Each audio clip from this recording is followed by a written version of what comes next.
you're having a great day, or in my case, a great night. And today, I think we're on the last part. Correct me. Well, I mean, I would say correct me if I'm wrong, but I don't know if you guys know where we left off.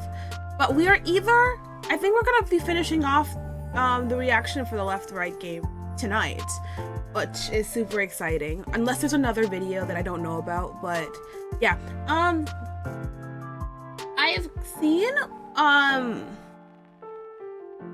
realize I need my activity screen, but I've seen a lot of like good, like, I don't know what's the word I want to use, good feedback.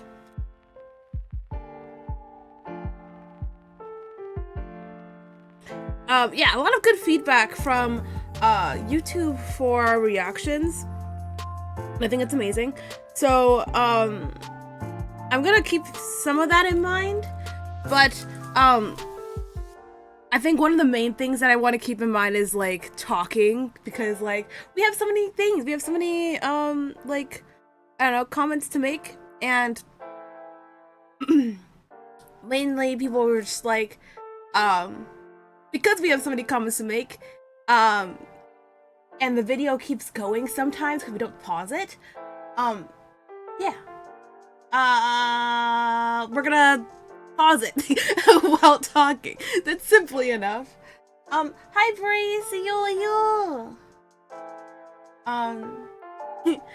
I was literally thinking yesterday when we were playing Wrath with kids, I was like, how did that become my thing? Like, how did that become? I feel like that's a catchphrase for me now. Ayo is just my thing. I don't know how. It just happened. And the funny thing is, I feel like I don't really say it that much in everyday life, but it just feels natural. You know what I mean? I don't even know how to explain it, but it's just my thing. Hi Caesar, what's up? Nimato. Is that our ship name? Is Nim gonna stream it on hers? She's done it previously. I'm gonna say she is, but you know, she also streamed a couple of hours ago. So if it's not, we completely understand. If she's not, we streaming. Also, I am fumbling over my words, and I can't even decide to put them together right now because I just woke up from a nap. It was like a 2-hour nap, so like, stay with me, guys. I'll piece them together. I'll piece them together eventually. But my gosh.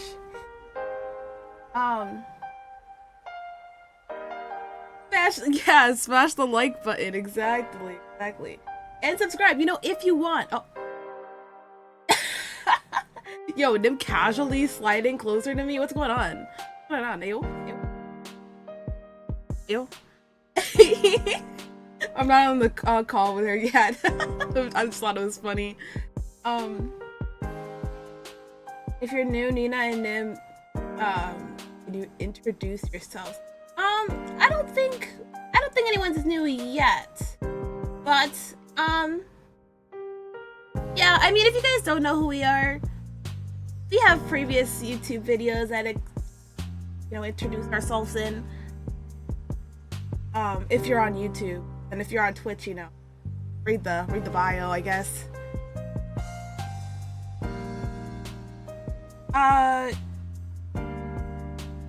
Good nap? Yeah, I had a well-needed nap. But without, you know, further ado, I should probably go over here and we can call Nim and situate. Yeah.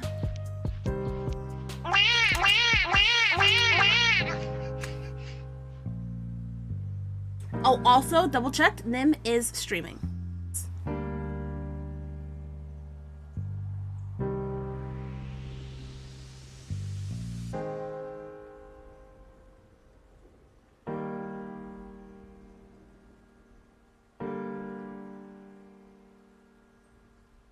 Oh. Huh? Hi.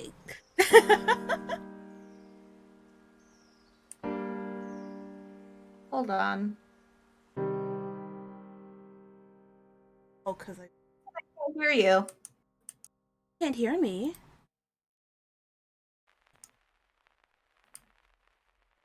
It's not a me.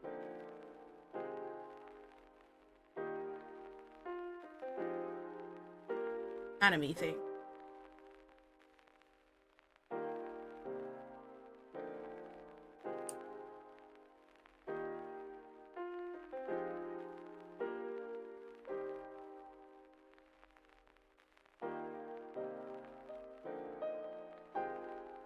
Oh shoot.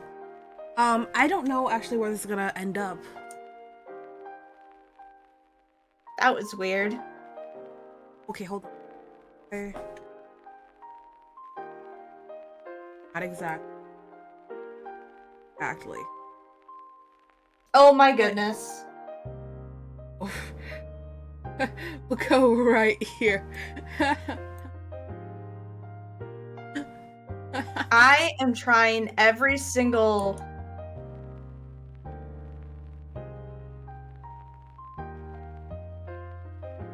Huh?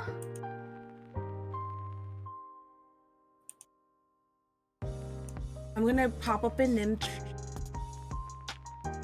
if I can help.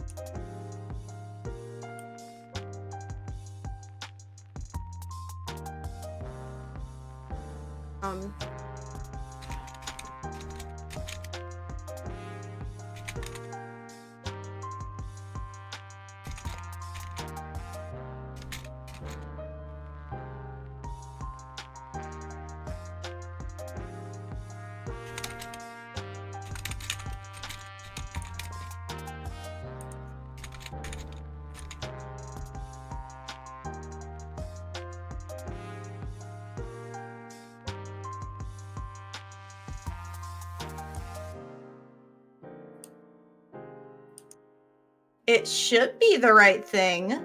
Let me disconnect and reconnect it again. Okay. Minor difficulties, but it's Alexa, start a 30-minute timer. No, I can't hear you. Hear me.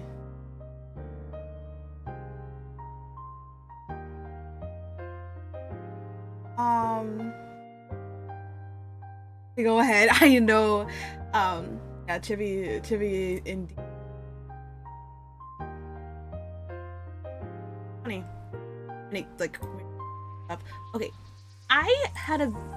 We literally used Discord. Legitimately use Discord. Wait a minute, so you guys can hear her, but I can't hear her? What? Eh? That makes no sense. Okay, I was gonna say...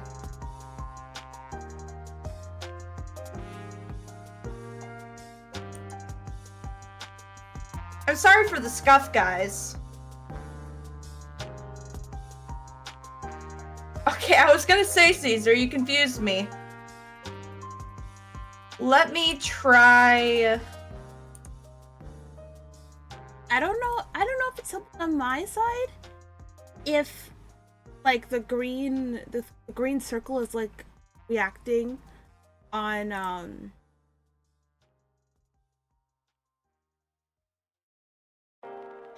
Discord, because it is right now. And then I checked my audio ports and it seemed going alright, but did it work? Did what work? I can hear Nim perfectly fine.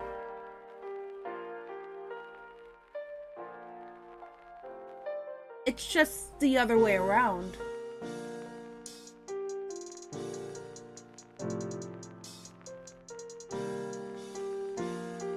Right, but she can't, yeah. So I don't know what I can possibly do. I can try to close Discord. Yeah, it says you're talking, but Can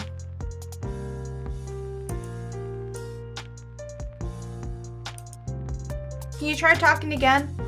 I'm talking. Nope, still not working. I know it's a dumb thing, but let me check if is my Discord volume up.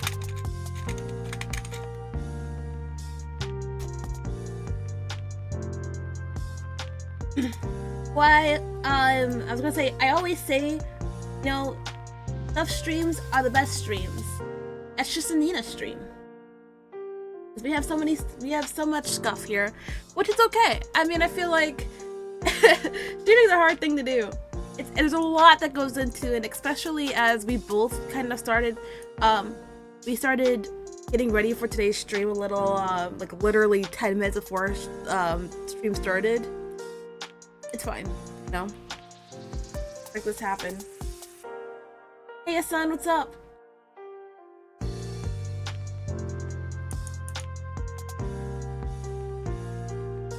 Okay, I'm going to try.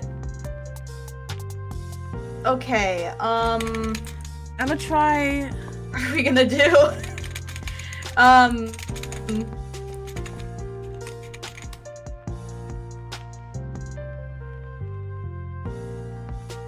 Okay, Nina.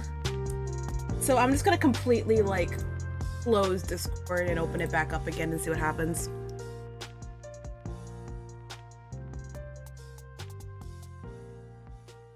Can you hear me?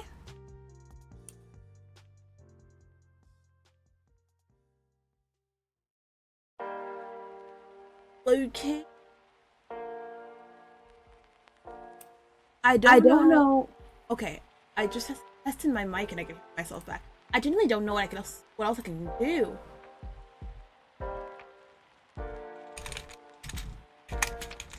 Issues with my sound lately. Maybe this is an issue. Hold on. Sorry if you can hear my clicking. I'm just trying to get the... Okay, speakers. Okay, that's that. That's that. I spent a good hour at like 1 a.m. trying to figure out like my outputs for my headset. Okay, you could hear that. Because every time, like, my headsets are Bluetooth, right? But every once in a while, they're like cut out.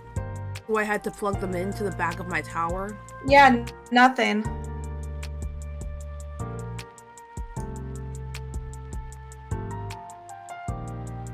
Sorry. Also, I'm eating.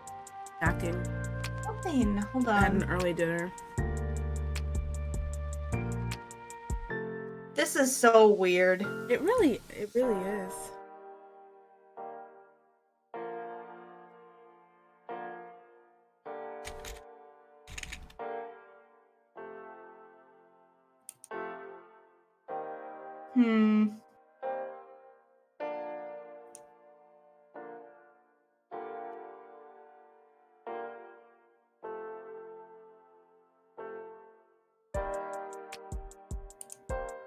This is really concerning.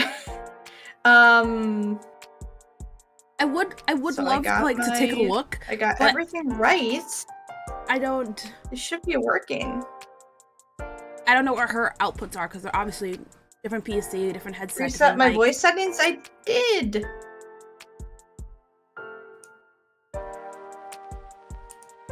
The fact that I can hear her and she can't hear me is the weirdest thing. But she can hear other. Wait.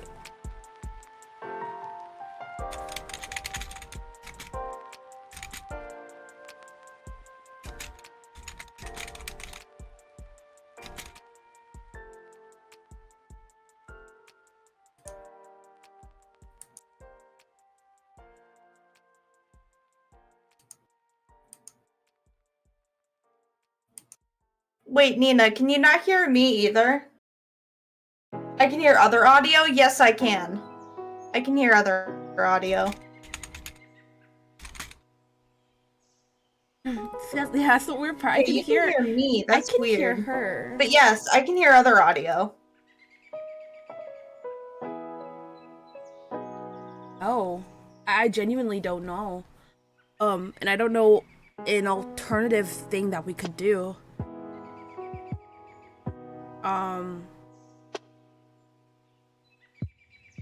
The only other thing I would say was because the stream's delayed. Well, the other thing I could say is just to restart the PC, but that would mean that she would have to end stream and start over again.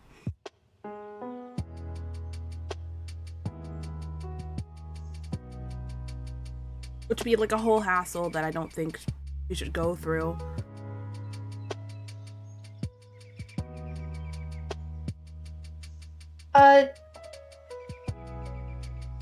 I really don't know.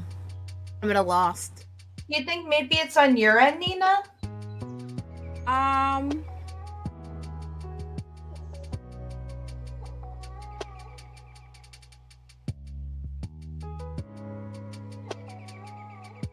gonna try to turn my headphones into Bluetooth again and see what happens. Cause maybe it could definitely be me because of how my headphones are plugged in, but I doubt that.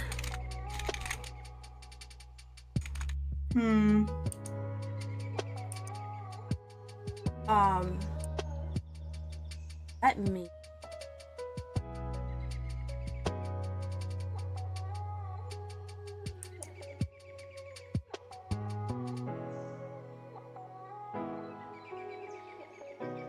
My input. I'm gonna try to switch over to Blue. Happens there. I'm not streaming to YouTube, Caesar. And I've got nothing. Okay. If this is it, then I'll just have to suffer with the in and out audio.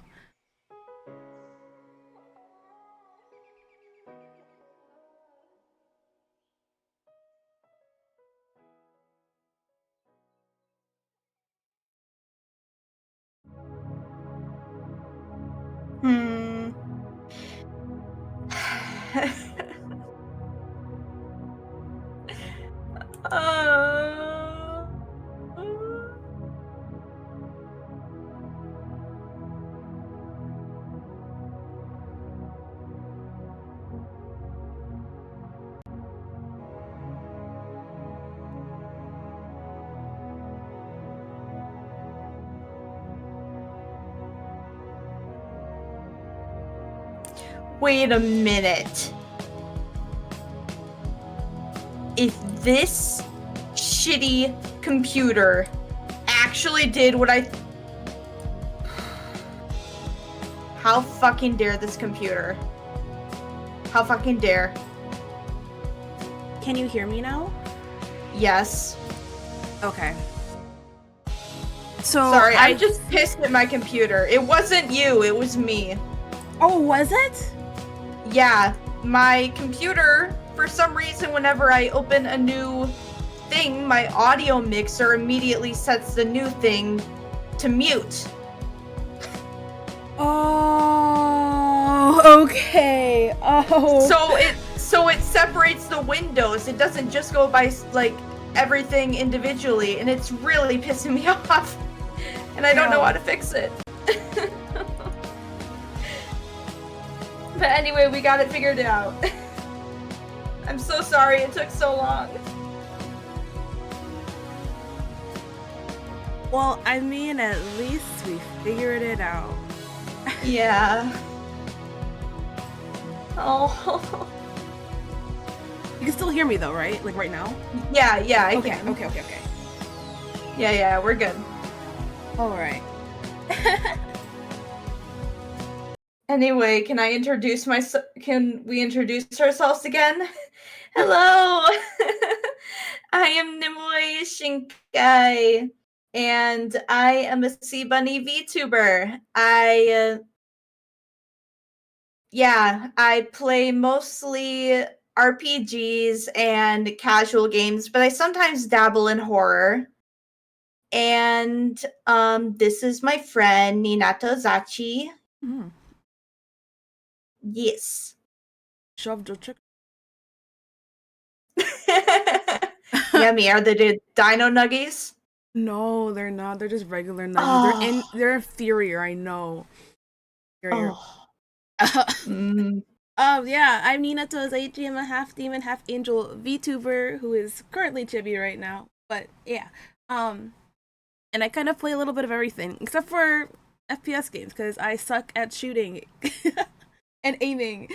Well, no, I'm good at shooting. Just aiming. Not good at aiming. But yeah. Mm-hmm. Yeah. Do you want to summarize what's happened so far in the left-right game? We could do that together. Man, a lot of people have died. Have Like died. I don't even know Yes. how many people we have left because we have Blue Jay or what Denise, is that her name? Yeah, real that's name? her real name. I hate her. Yeah, same. We still have She's worse than Lilith. Eve. Oh, honestly, yeah, she's worse than Eve, and it's crazy because like she also like Blue Jay technically caused Ace to die. Not even technically, she did. Like she did. Yeah, she did. And then Eve had a chance to live after basically sacrificing Apollo. Like Yeah. But then she wasted it. Yeah, she really wasted it. And Apollo's probably like in the afterlife, like, what the fuck are you doing here? Like, I thought I just saved you. Like, what are you doing here? Exactly. And she's like, oops. Like, no. Oops. Like, ugh, man. Anyways, yeah. Rip Apollo. Still upset about that one. So yes, and a baby thingy just appeared.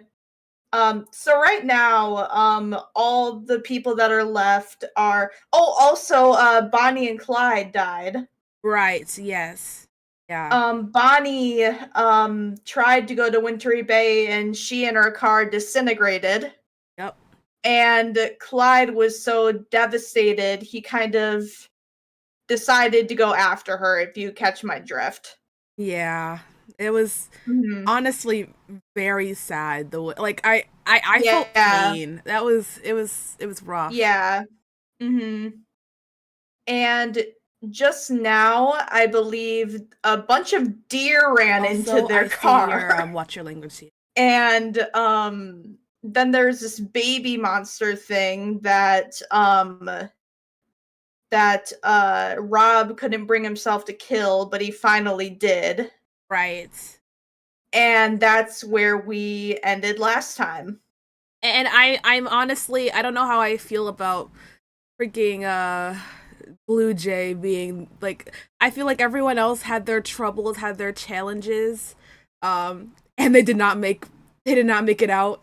And then I'm like, oh, she's dead, yes. And then I'm like, no, Rob, why did you save her? Haha. Oh, you're gonna feel even worse soon. Oh man, okay. Oh, also, there was a small little bit of information, but Alice kind of tricked Blue Jay into saying that, well, inferring that Blue Jay said something to the hitchhiker. I'm pretty sure earlier on. Oh no, I think. Oh, sorry, not to correct you. I think, but I think what she said was, well, you can't say you don't believe in this entirely because nothing happened to you. Nothing happened to you, and you did pick up the hitchhiker, and you didn't talk to him. Because otherwise, you would be talking about Wintry Bay. Yeah, right. Okay, yeah. No, and feel free to correct me, because like my memory is like. Oh no. I just don't want to, you know. Oh yeah, no. That's helping me out too. Okay. But yeah, so there's a part of her that does still believe in it a little bit. Right, yeah. Because at some point with all of this, like you can't fake this. It's starting to sink into her, and she's just like, yeah, she's trying to tell herself that it's not true, but she's breaking. She is. I feel like she's the type of person then rather admit that she's wrong, she'd have a mental breakdown. Oh yeah, 100%. Admitting that she's wrong is so hard for her. Speaking of mental breakdowns, let's continue watching. Badass. Just when I think I'm out, he pulls me back in. Just when I think Rob's like, maybe evil or whatever. That was so cool. Well, for a second, I thought he was just gonna like not. I thought he was just gonna let her go or something like that. I think he did You the know? math that the shot may not do anything, but he's like flashlight The now. light has- is gonna be. And then he more- like yeah, more goes over effective. the tree line, and you hear screaming and shouting, Yeah. and then, man, that's cool. Nothing to it. Ah, man. Nothing to Alright, it. maybe I'm back on. Mhm. Maybe Rob's won me back over a bit. That was really cool. Okay. An irrepressible smile grows across my face, a pained grimace of sincere joy. I raise a hand to my mouth as tears of unbridled relief start to roll down my cheeks. It's a brief, fleeting moment in an otherwise dark night, but for once we've managed to pass through the storm, battered and broken, but at the very least, still together. Blue Jay falls to the floor, slipping free of Rob's grip and unable to hold her own weight. Rob turns around to look for where she's fallen, finds her crawling slowly towards the steep verge. I do not have Blue Jay, blankets. Denise, you okay? Blue Jay stops crawling, places her hands on the ground, and rises unsteadily. Oh no. I suppose she can stand on her own after all. When she's finally upright, she turns back towards Rob, raising his rifle to her shoulder and fixing it on his torso. Oh my god. If this happens, I'm gonna be furious, okay? Um, My smile vanishes. Denise, what are you... Put it down! It was a child, Rob. It was a Oh child. my god. What did you? Oh my god, Bristol, what's happening? I'm sorry, I need to pause. I'm actually getting a little bit upset already. What do you mean? Do you understand why I paused as soon as I Oh, read ahead a little bit? My god. Are you you under- insane? No, not Do not you. Do you But yeah. I know, but do you understand why I paused as soon as I read ahead a little bit? Oh yeah, yeah. No, Like I wanted to pause for the night. yeah, because I feel like if we ended like this, like a little bit further from this, I don't know. Yeah. Well, I don't. I don't know what wanna would have know. happened. It definitely would have been a cliffhanger. Yeah, feel like, I would no have been matter what so happened. upset. Okay, Mhm. deep breaths, because I'm. Oh Yeah, man, deep breaths. pausing is probably gonna come up a lot soon. Yes. Stay in the car, Lilith. Denise, you seen it just as much as me. You saw what it did. It tore at my. It broke the skin. How? Why are you doing this? Denise, you know what you saw, okay? You know this is real. We ain't doing this to you. It's happening to all of us. Rob stares at Blue Jay, then down to the rifle, the sights boring onto his chest. Okay. How about we turn the car around? Right now, I'll turn us around and I'll take you back home and I'll drop you off outside the tunnel. Safe and sound. Just want to get you home safe. What do you say? Blue Jay looks into Rob's eyes. The rifle quivers in her hands. We all wait, scarcely taking a breath, for Blue Jay's response. Oh no. Whoa, what just happened? Oh. No, I'm actually upset. no, no. I'm pretty mad. Okay. The shot echoes around us. Rob falls to his knees, a look of surprise and disbelief carved into his face. A plume of dark red blossoms around his shoulder. There's no air in my lungs. My entire body is paralyzed by the shock, by the rank unfairness, the sheer impossibility of the scene before me. I still don't understand how it could possibly be happening. Oh my god. Oh my god. Oh my god. No. Blue Jay quickly paces up to Rob, snatches a handful of ammunition from his breast pocket, and reloads the rifle with practiced efficiency. She stops shaking. In fact, there's a calm conviction to her movements which convinces me, with shocking immediacy, that I might be about to die. Oh my. Bring the baby back. Get Bring the her! baby back and take her back into the woods. Let her die. My god.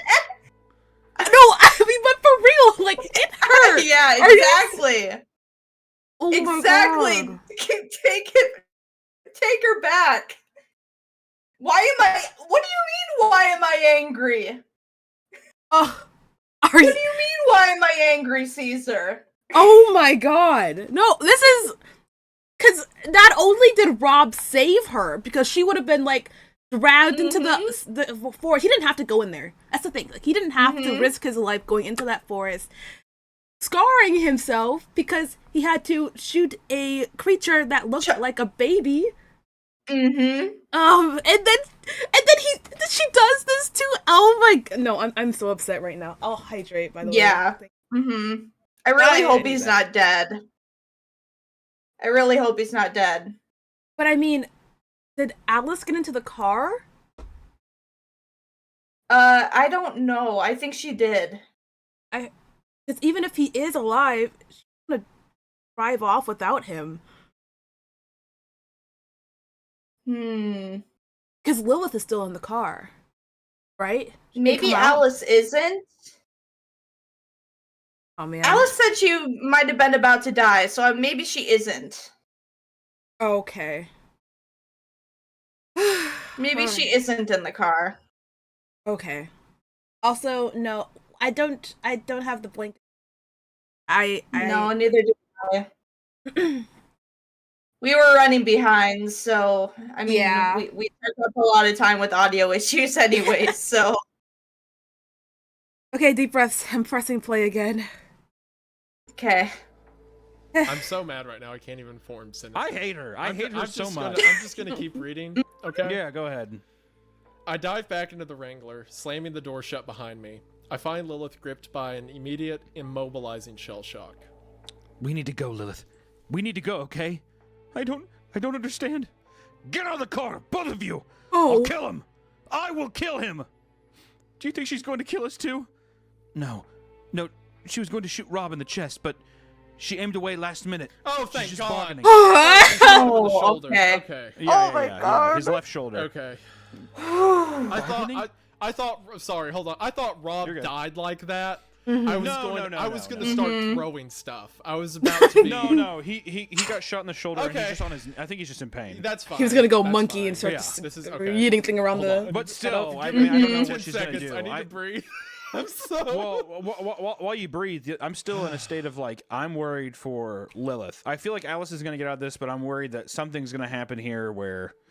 So I don't feel good about the situation. There's no way she can do this and move on. Like I think something is going to happen still. I'm Blue Jay's very gonna die curious. here. I predict. I think either Lilith. Or I Alice want the is gonna do child it. to come back and rip her fucking face off and drag her back into the woods. That's That, what I that was like okay, Honestly, so she's had yeah. a series. Blue Jay's character has had a series of opportunities you know what I to want? be redeemed, right? that? From I want her watching them to Eve blow and up Apollo Blue die Jay. to witnessing what happened with Bonnie and stuff. She's had a series. Well, of chances, no, and she remember they keeps still have the rejecting them. C4? So this is her final. Like, there's no forgiveness. Oh for my what God, she's I forgot doing about here, that. right? No, The well, she's character totally can't be unhinged. I redeemed. mean, we have seen her. I really want them to blow go her up. completely full circle. But and there's complete- probably more she's complete practical delusion. use for I mean, it. like she's horrified. You feel like there's a bit of humanity of like Rob going and like you're like, okay, she's going Like a to thank you, be hello, sympathetic God, towards I him now hate 'cause Blue he, Jay, like, bro. saved her. We're in the or same whatever. boat. I was It's gonna like, give she's- her a Yeah. break if she like was saved or died during the deer or the baby dragging her away. I was thinking it would be like, okay, that's her last chance to come back to the story, and she didn't. So Right. now she has to die. Like narratively, Yeah. she can't be allowed to continue, right? I don't think so. I don't think in a reasonable way. I don't think so. But Yeah. we have I'm to looking push on. forward We have to see it. Yeah, I, I'm look, gonna read- I feel so much better that he's not dead. Okay, because I really Yeah. like Rob's character, and I was gonna be so mad if he dies in part 7 to her. Anyway, all right, continue. Sorry. I'm gonna go back to the line for Aliso. She says, "No, she was going to shoot Rob in the chest, but she aimed away last minute. She's just bargaining." Bargaining? She wants us out of the car. I think she's gonna take the Wrangler. If she leaves us here, we'll die anyway. I know. Well, we can't fight her. One of us will. Get the fuck out of the car, both of you. I want your hands where I can see them. It's okay. Here, take this. I reached down and grabbed the walkie-talkie, pressing it into Lilith's hand. It's a short sprint to the tree line. We need to get around the hood of the car, then we get into the woods as soon as there's an opening, okay? Oh my God. I can't do this, Bristol. Oh, Uh-oh, we're God. getting, Oh, here we're it getting goes. Here we go again. Yeah. I Oh, can't- I can't no. do Very this. similar thing to Eve. Yep. Oh no. I'm sorry, Lilith. You're gonna have to. I gently opened the driver's side door, climbing out and edging along the muddy verge, keeping low to avoid Blue Jay's line of sight. Lilith climbs out after me, closing the door softly behind us. Without making a sound, conscious of every rustling leaf that passes underfoot, I gesture for us to make out our way around to the Wrangler's hood. Lilith goes first, staying below the windows, working her way to the front of the car and passing around the corner. From the hood of the Wrangler, we'll be able to make a beeline to the trees. Don't play fucking games with me. Before I can make my way around to join Lilith, Blue Jay's impatience boils over. I can hear her footsteps on the rough ground as she makes her way over to the Wrangler. The situation rapidly spiraling further from my control. There's only one thing I can do to stop her discovering the both of us. We're coming out! I raise my hands and stand up, making my way to the back of the Wrangler. Blue Jay stops walking before she gets far enough to notice Lilith. Uh-oh. She turns to face me, raising the rifle to her shoulder. A moment later, I hear Lilith burst out from her hiding place, sprinting into the trees. Blue Jay quickly realizes what's happened, and with a yell of violent frustration, turns the rifle to face the tree line. Lilith has already disappeared into the dark forest, out of range and out of sight. I chose not to attempt to rush Blue Jay in the midst of the distraction, and I'm right not to. Realizing Lilith is lost to her, Blue Jay quickly spins back towards me and levels the rifle at my chest. I knew you were all in this together. You fucking monsters! Her eyes are practically bulging from their sockets, her entire face contorted into malicious, sickeningly righteous hatred. After all these days on the road, I've never seen something quite like this. You're not well, Blue Jay. No! No! I'm just not willing to fall for your fucking tricks. That's the nicest way to say you're being insane right now. No, for real. Like, you need to calm down. I'm glad that. Yeah. Well, I was gonna say I'm glad Lilith ran away, but I'm still nervous. I still don't have a good feeling about this. Yeah. Oh, But we man. got like more than 2 hours left, so I think we're good for now. Okay. Also, How I'm could this scared all too, be a Caesar. trick, Blue Jay? I'm nervous. How? Yeah. Apollo, Yeah. Eve, Bonnie, you saw what happened to them. It's beyond our understanding, mine and yours. There's no such thing as fucking magic. Only fools and fucking frauds. There it was. In one sentence, the trigger for Blue Jay's creeping insanity. The inflexible belief that had broken her mind against a maelstrom of contradiction. With every impossible event she had witnessed, every brutal death that had unfolded in front of her, Blue Jay's unwavering skepticism had barred her from blaming the supernatural, from blaming the road. Instead, she blamed us. A swiftly dwindling pool of conspirators whose crimes had swiftly spiraled from deception, to reckless endangerment, to outright murder. As far as Blue Jay was concerned, we were the only monsters on this road. This wasn't madness, it was self-defense. It doesn't matter anymore. You can't go home, okay? You can go home, okay? But just at least take Lilith with you. Please, she isn't part of this. I'm not a fucking retard, Alice. You don't think I've been Damn. watching? Oh god. You are all complicit. As far as I'm concerned, you all can fucking walk. That. I'm sorry. I just don't think I can let you do this. She laughs, a sarcastic, ugly chuckle, holding the rifle tight against her shoulder. I can't see how that's your decision. Well, that's always been your issue, hasn't it, Denise? You lack imagination. I step backwards, allowing gravity to carry me over the threshold of the steep, dark slope. Oh, In the You last could few put your seconds model in before I front of- topple... Oh, Wait a okay. minute. Hold on. I toppled into darkness. I clenched the fingers of my left hand. When I'd been holding both my hands up, my empty palms faced vertically towards her. Blue Jay could have easily mistaken the band around my finger for jewelry. As I fall backwards, Blue Jay's eyes fix on my now closed fist, as she sees what's attached to the other side of the ring. A bottle opener, a small LED torch, and the ignition key to the Wrangler. I disappear over the edge, bracing myself for Ooh. what's to come. With nothing else to do, I surrender myself to the long fall, followed into the darkness by the enraged screams of Blue Jay. So she has the keys to the End of car, part basically. seven. Okay, hold on. So the Blue reason I Jay was can't laughing at the leave. end, I thought... You remember the C4 she took at the beginning of the story? yeah. I thought she was about to blow up Blue Jay. You guys were on the same page. Yeah, You we lack were. Imagination. Exactly. That's what I thought was happening. She blows up. Also, hey Kane, thank you. What's interesting Oreo. about this one is nobody. So we have by far our coolest looking creature of when it's in the light, it ages Yeah. and grows rapidly. And it's like this pale creature walking along, and like hundreds, if not thousands, of deers run across, and it's Yep, like haunting this like extensively dark forest, right? Yep. But I like the character of Blue Jay. Not as a character, I hate her, but I just mean in the She's a aspect cool of like villain. a completely deranged monster. Like Yeah, she is yeah. now an inhabitant of this road. of Exactly. This, like, Yeah, game. I view her the same way I view the Hitchhiker or something at this point. Yeah. Now, Yeah. what's interesting about the end of this is we're going into part 8. There's 2 parts left after this. Is that we don't know. Essentially, now Rob is at the mercy of Blue Jay and the gun. Yep.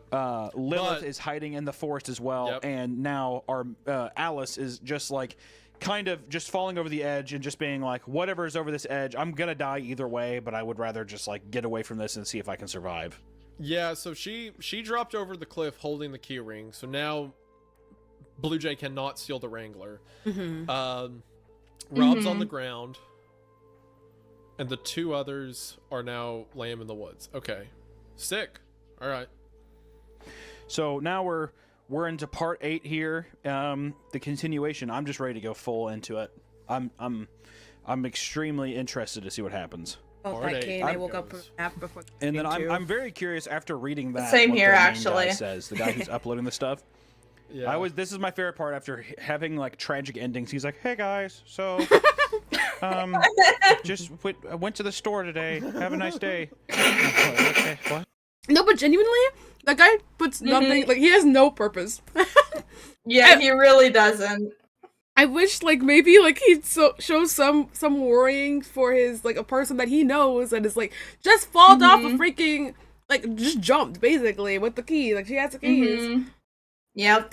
If But this person nope. says something dumb right now, I'm gonna start cracking up laughing. Yeah. Bye, Caesar. still- Reading this? I'm still laughing over the idea of Alice being like, "You lack imagination." Imagination. Kills Blue Jay, herself, Rob, and the G. Finn. It just says Finn. Yeah. You lack imagination. Like, Take she's care, the Caesar. Joker. Yeah, just. Yeah. Do you want to know how I got these scars? Blue Blue Jay. scars. Denise, do you want to know how I got these scars? You see, my father was a bit of a drinker. Which do you prefer? Actually, here's the thing before we get into it. Do you prefer Joaquin Joker or do you Amazing. prefer Heath Ledger Joker? They're two different. They're 2 different instruments for 2 different jobs. That is so true. Well, that's such a not good the- answer. That's not the question. That's such a good answer, though.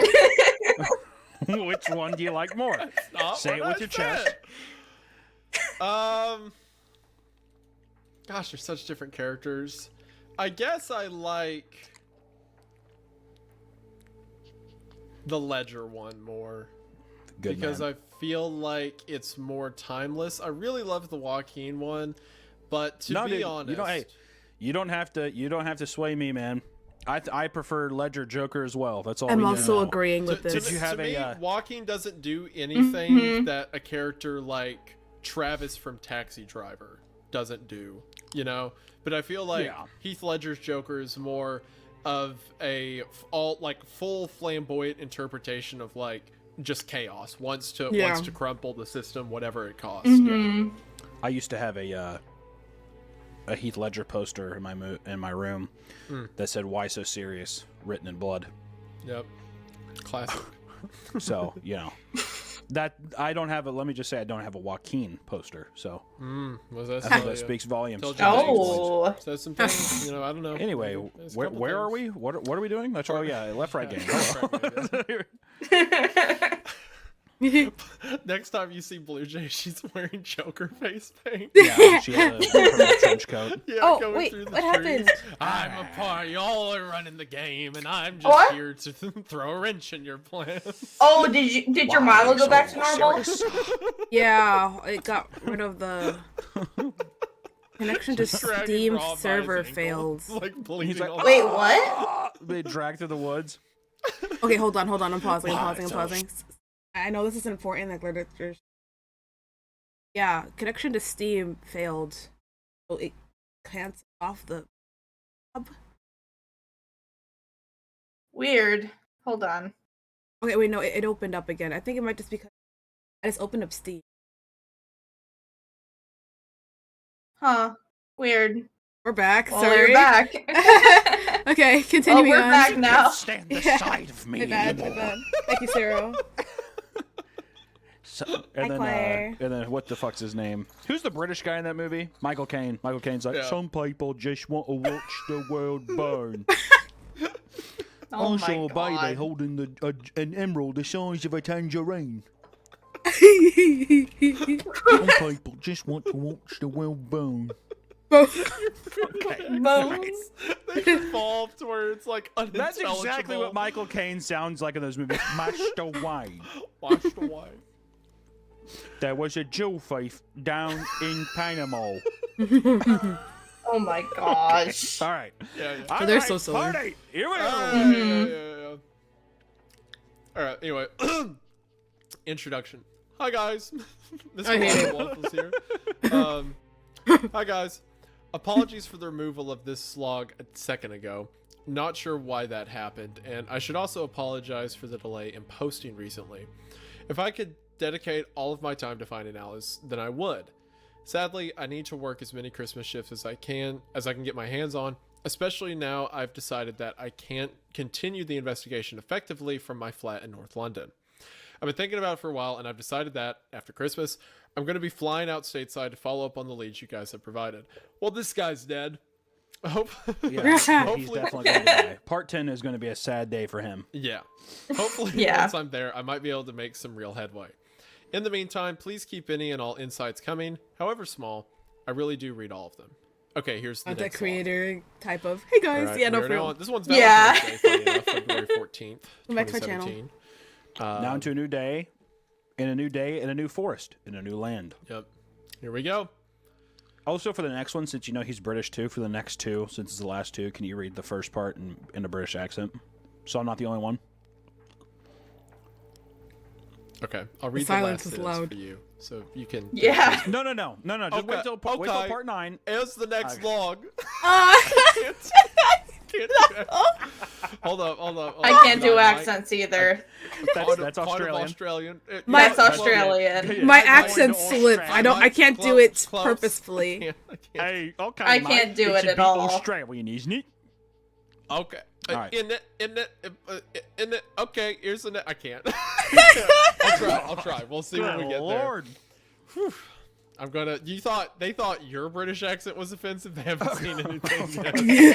I'm gonna make them, Exactly. They Adjustments for me haven't in the seen comments, mine. man, that's all I'm I'm Jeez. gonna make them completely indiscernible. Okay. All right. Here we go. In the brief interlude before I hit the ground, I find myself alone with the stars. As I fall backward towards the slope, my gaze rising to meet the night sky, I feel a sudden weightlessness take hold, as if I'm being granted an audience with the heavens. The rich and endless firmament shines down through the canopy, with no earthly light to dull its glow. Despite everything that's happened, I'm unable to ignore how magnificent it all is, how gracefully detached from the ugliness below. Though the moments last no more than a second, it feels longer. Like I've been gifted some fleeting respite, a transient sliver of time in which to appreciate the calm and quiet cosmos, a moment to escape, however briefly, from the events that are to come. I don't know how much longer the moment might have lasted. I suppose I never will. It's with a sense of genuine sadness that I turn myself away, twisting my body around in midair. The stars disappear from view, and I am left staring down the slope into the valley's dark, uncompromising depths. My commune with the heavens has ended, and I'm returned to the cold, unforgiving earth. It doesn't welcome me back. I hit the slope. Man, she must have been falling for a while, huh? Oh. Yeah, I mean, if she like had To- light to have- time, Yikes. I'm gonna To guess have that kind of... Yeah. I'm gonna guess she lives because the dead deer break her fall. But she's got to Or like she break. impales herself on all the antlers. Yeah, she's got to break a bone or Ooh. something, at least, right? Ooh, yeah, that'd be messed up. Yeah. I hit the slope. Yeah, she's got to break a bone or something, I think. Definitely. Is that me? Break arm. Is that what Yeah. you're doing? Is that me? Is that my voice? Yeah, you're that's doing? you. That's what you Stop said. that. Cut that out. Stop that. Yeah, probably got to Kids, break quit a that. wrist. Probably. Hey, no, I don't like the direction. It's funny when we're making fun of the British people. Cut that out.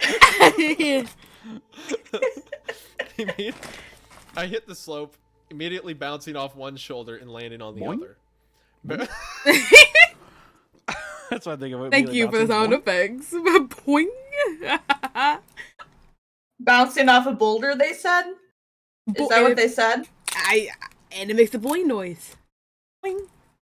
Do you get the reference I'm hearing from that? Oh. Wait, no. JoJo reference? Oh. Everything's a JoJo reference, apparently. Oh, man. It's a JoJo reference! I was like, wait, where are we going with this? With Boulder? Am I forgetting something in the story? No, it's a reference to the JoJo Boing Boing point. When she was about to be impaled by that, like, spike, and then he put Boing Boing on it, and she, like, flew back up. God, that makes no sense to anybody who hasn't seen JoJo. Oh, man. Sorry. That's great. Thank you. Thank you. That's the sound people make when they hit the ground really hard. Yeah. Yeah, Minecraft Steve Morris, okay. Oh, man, that's Barreling great. forcefully and unstoppably downhill. My entire body is thrown into chaos, tossed into a frenetic, uncontrollable dance, swept along by the rushing earth towards the impatient valley floor. The back of my ankle flails against a hard, jagged rock. My face rolls into a small bloom of stinging nettles, their caustic leaves scraping against my cheek. I battle to bring order to my descent, my hands grasping at the undergrowth, clawing through loose soil in a frenzied search for stability. Rocks and dirt cascade around me as I pull myself onto my back, finally managing to descend with my feet pointed downhill. I've regained control just in time, looking ahead to see a large tree bursting out of the hill a few meters below me. A split second before I would have collided with the thick, knotted trunk, I throw myself to the side, my wrist ricocheting against the bark and sending a shooting pain down my arm. Oof. The valley's base comes into view, hurtling towards me as I plummet through the rushing undergrowth. I can make out the bodies of the deer who made this hazardous journey before me. I can hear the pained brain of the survivors, moaning and howl in hollow resignation as they struggle to stand on broken legs. A moment later, I join them. The slope doesn't level out gradually. Just before the bottom, the sharp incline I've been hopelessly traversing drops off into a sheer rock face. Before I can stop myself, I'm launched from the slope, kicking dirt into the air. I spend the final 3 meters in freefall before landing on my hands and knees, my whole body subject to a complete, bone-rattling halt. My body tensed and aching, I pick myself up off the valley floor. The second I stumble onto my feet, a harsh beam of torchlight strikes the ground to my right. My muscles groaning, I jump back against the natural rock wall as the light swings my way, sweeping directly over the spot where I just landed. Blue Jay is looking for me. I would have expected nothing less. The beam glides along the ground, scanning the base of the slope, lighting up the twisted bodies of countless deer. Fortunately, the shadow cast by the rock wall offers a measure of sanctuary, shielding me from the torch's restless glare. About half a minute after it arrived, the beam rises through the trees and cuts out. I don't expect her to come after me. I certainly don't expect her to drop down the slope. Perhaps she could walk back down the road, taking a gentler route downhill, and pursue me through the valley once it levels out, but the walk would probably take half an hour each way. If I were her, I wouldn't want to leave the Wrangler unprotected for that long. Despite the fact that she's showing no signs of entering the valley, Blue Jay is clearly eager to locate me. The torch suddenly illuminates the damp soil ahead of me as she points it back down into the valley. I suspect she turned it off just long enough for me to feel overlooked, allowing me to consider stepping out into the open. I also suspect that, should the torchlight find me scrambling around on the valley floor, a bullet will quickly follow it, putting me down to lie with the deer. From that point, all she needed to do is walk down and slip the Wrangler's key from my cold, limp fingers. Catching my breath, my back pressed against the rough rock wall, I run through my current priorities. I need to stabilize Rob. I need to lure Blue Jay away from the Wrangler, and most pressingly, I need to contact Lilith. So much Okay, so 1 second. So she is off the beaten path of this thing, which before, when Apollo did that, he was sunken away. So I wonder. The difference is that's a wrong turn. She hasn't made a wrong turn. She's still on the roadside. It's if you start heading the wrong direction entirely. Now, if she takes off and just runs directly like into the valley, then she'll probably get something. But as long as it's like the road senses your objective almost. If you make a wrong turn, you're dead. Yeah, but she hasn't turned per se. I see. Okay. Catching my breath, my back pressed against the rough rock wall, I run through my current Oh, wait, I already read that. I reach to the back of my waistband, my hand searching for my personal walkie-talkie. My fingers touch denim, finding an empty space where the transceiver should be. My stomach drops as I search along my back. It's gone. I'd had it with me when I dropped onto the slope, but at some point during my furious descent, it must have gotten away from me. The torchlight swings back around once more. Though it's something I never thought I'd have to do. Wait, hold on. I found Sorry, myself I'm pausing. I thought she gave her walkie-talkie to Lilith, or is that another one? There were 2 of them. Oh, okay, because I was so confused. Okay, I mean. Because remember, there is one for each car. So, yeah, there's one for each car. So Blue Jay and so each car had one, and I don't remember what happened to Blue Jay's car, but something happened to Blue Jay's car. I'm pretty sure Blue Jay's car got attacked by the deer. It was running Yeah. her off. Yeah, but so did the Wrangler. But oh yeah, and it tipped her car over the side of the cliff.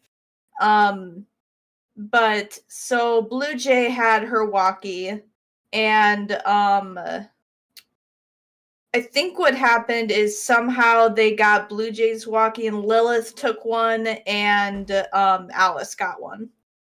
Oh, okay, gotcha. Making a mental inventory of the convoy's radio transceivers. Before we set out on the road, Rob handed a walkie-talkie to each of us.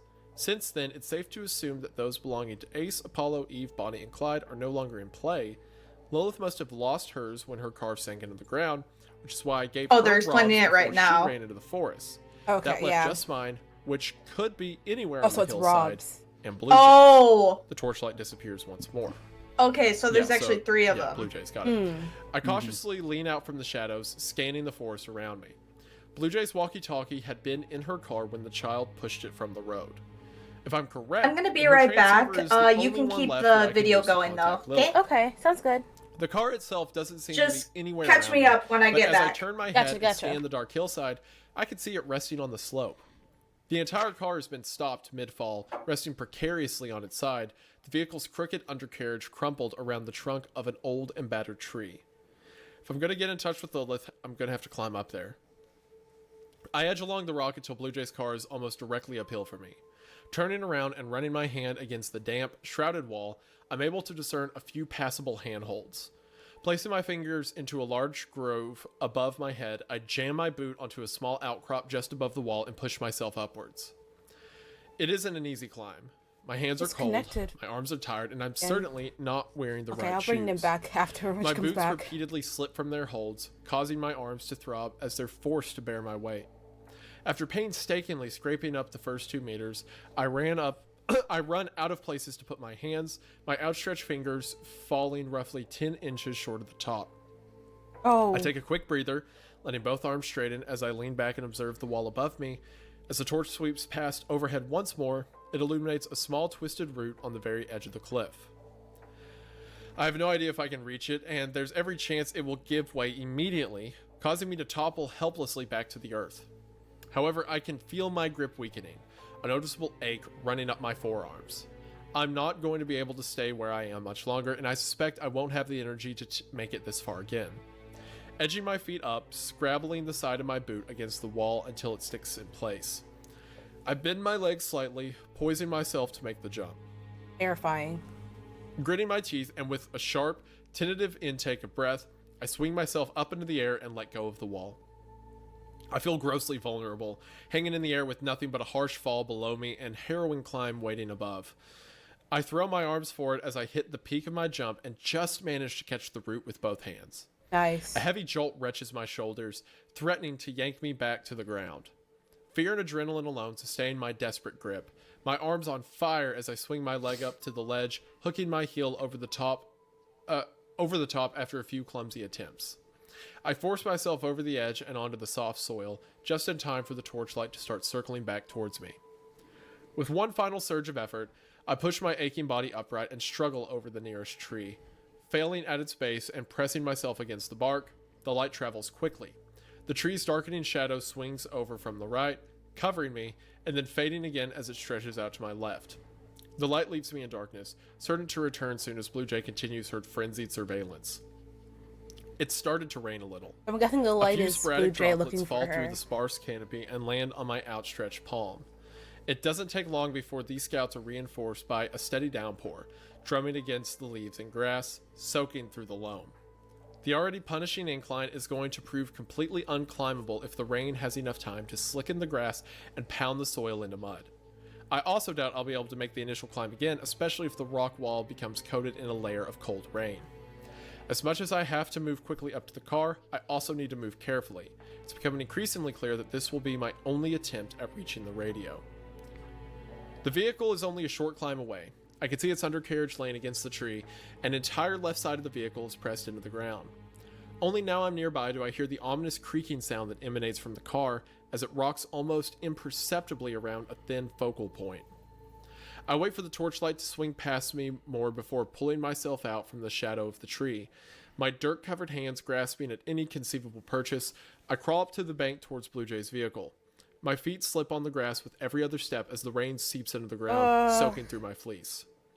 I'm completely exposed as I make my way on towards the car.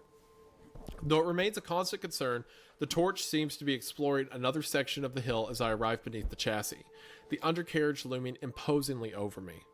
I briefly glance up to check on Blue Jay's movements, then, slowly, steadying myself against the incredible incline, I climb out into the open once more and pull myself up until I'm in line with the warped, twisted hood.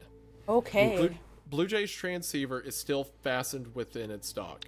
Despite the car's battered condition, the windshield is frustratingly intact, with nothing more than a small, jagged, irregular hole near its center.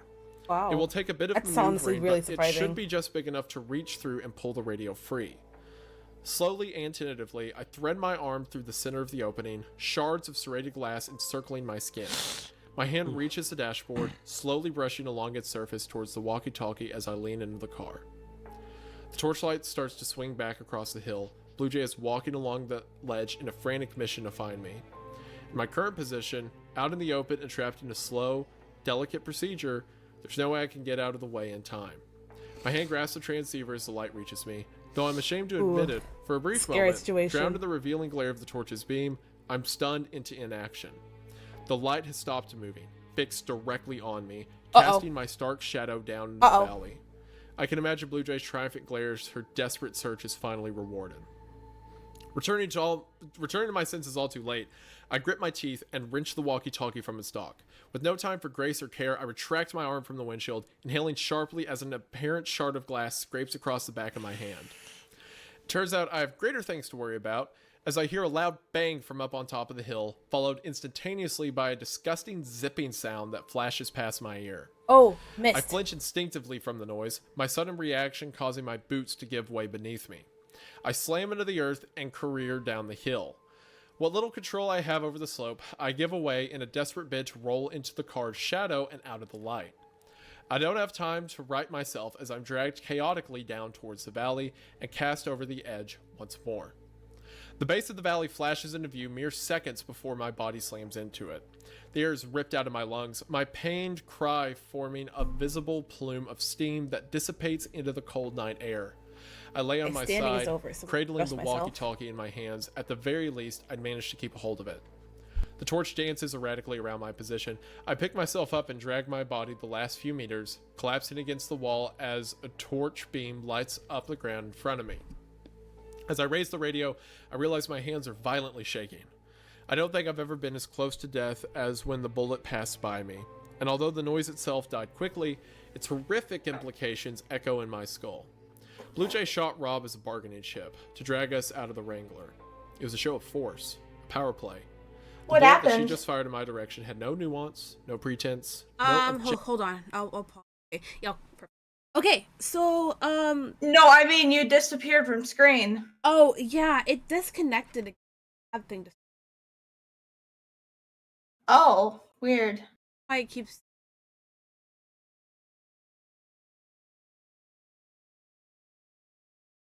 But yeah. I could just add your reactive Yeah, that'd probably be. or your Fugi or whatever. Yeah. If it's gonna keep disconnecting and connecting, we could just do that. Okay.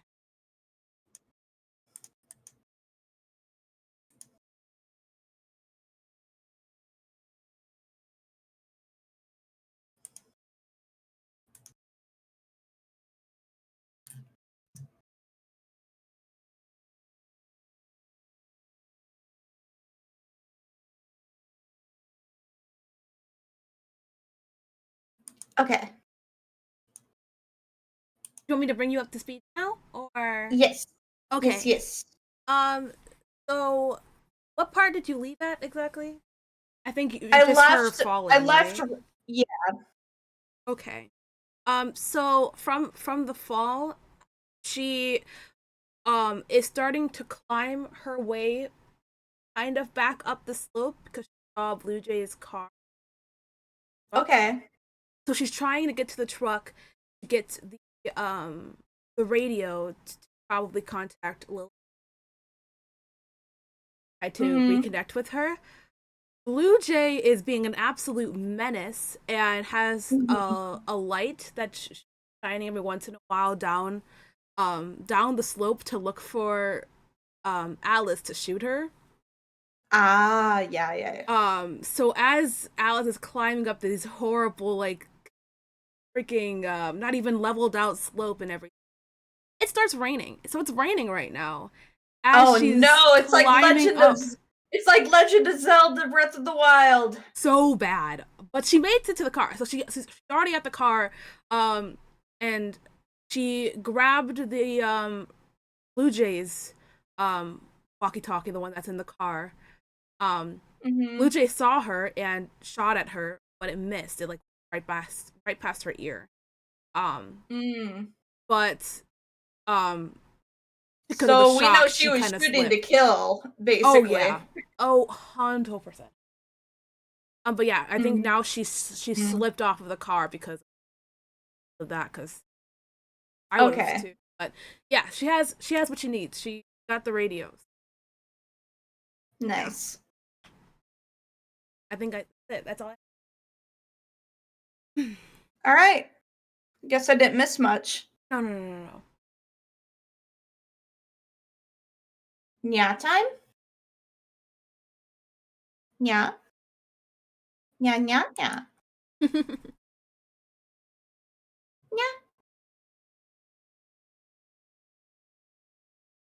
I never heard that song long, Neon.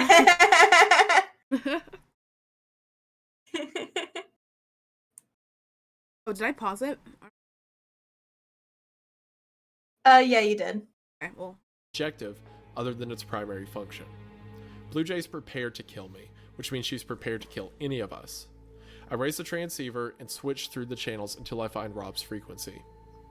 This is Bristol to Lilith. Bristol to Lilith, do you copy? The radio cackles as I release the button. I wait 20 interminable seconds for Lilith to respond. She doesn't. This is Bristol to Lilith. Can you hear me? This time I let a minute pass. Still nothing. Everything I've been struggling for since I jumped into the valley has come up against a wall of silence. I feel a well of frustration inside me. It isn't fair. Jen! Jen, are you there?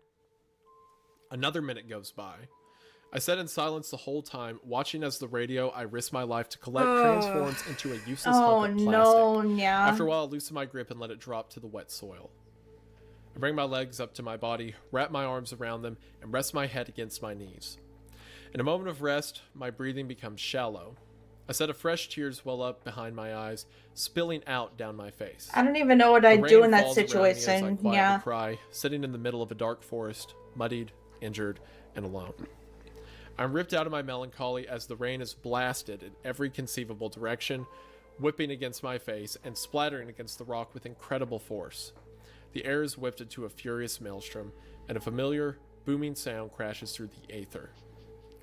I've watched you struggle. Oh, hell no, Nya. Oh, no, Nya. Oh, hell no, The Nya. rain begins to drop vertically Oh, once again.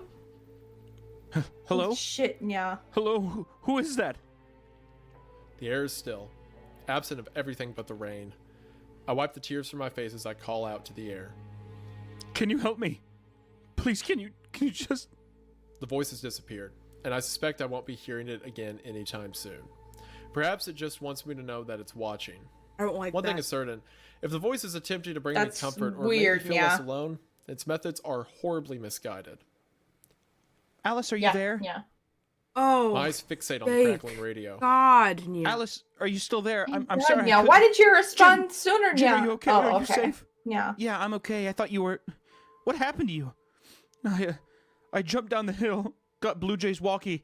She shot at me. How have you been?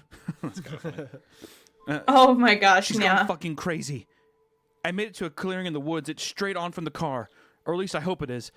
I still haven't seen that thing anywhere. Well, it's a big forest. Maybe it's gone. Can you stay near the clearing? Yeah, I can keep hidden nearby. What are you gonna do? I'm gonna make my way to you and we're gonna get to Blue Jay. Or we're gonna get Blue Jay away from the Wrangler. How? I'm still working on that. I'm about half an hour away. Keep your volume Homerance, down, thank you for but the stay in touch, following, all right? yeah. Yeah. Okay, we'll do. I'm glad you're all right, Alice. Yeah. You too, Jen. I fasten the radio to my waistband. My body still aches from the fall, blood dripping slowly from Hello, my hand, and my yeah. fingers are almost numb from the cold. Yet, hearing Lilith's voice on the Ooh, other end of the radio has yeah. brought back something I lost in the valley. A sense of resolve that jumpstarts my tired muscles, pushes me to my feet, and sets me off to rejoin Road. Question. Yes. Where is Rob at this point? As far as we know, bleeding on the pavement next to the Wrangler. The Wrangler. Yeah. Okay. All I'm right. pausing, Nia. I still can't get over Mhm. how terrifying that voice was, Nia. My heart actually It was, stopped. yeah. I That was terrifying. Yeah. there's only certain moments in this story that actually makes me have to like cover my mouth actively. There's like in shock. Nia. The voice acting is what really got it. Yeah. Yeah, that brought it home, Nia. Whose voice could that possibly like genuinely like I have no What? idea. Yeah. what could that have been? I honestly genuinely don't want to find out, Nia. But I have a feeling we're going to anyway. Yeah. Yeah. As far as we know, I mean, maybe Blue Jay's like dragged him. So for the way Blue Jay's acting, they're gonna get up there. Rob's gonna be crucified, like on a cross. Yeah. You know? Oh my God, Exactly. Yeah. Can't you see? I'm the sane one. I'm the only one that gets. You what's guys going are on. acting crazy.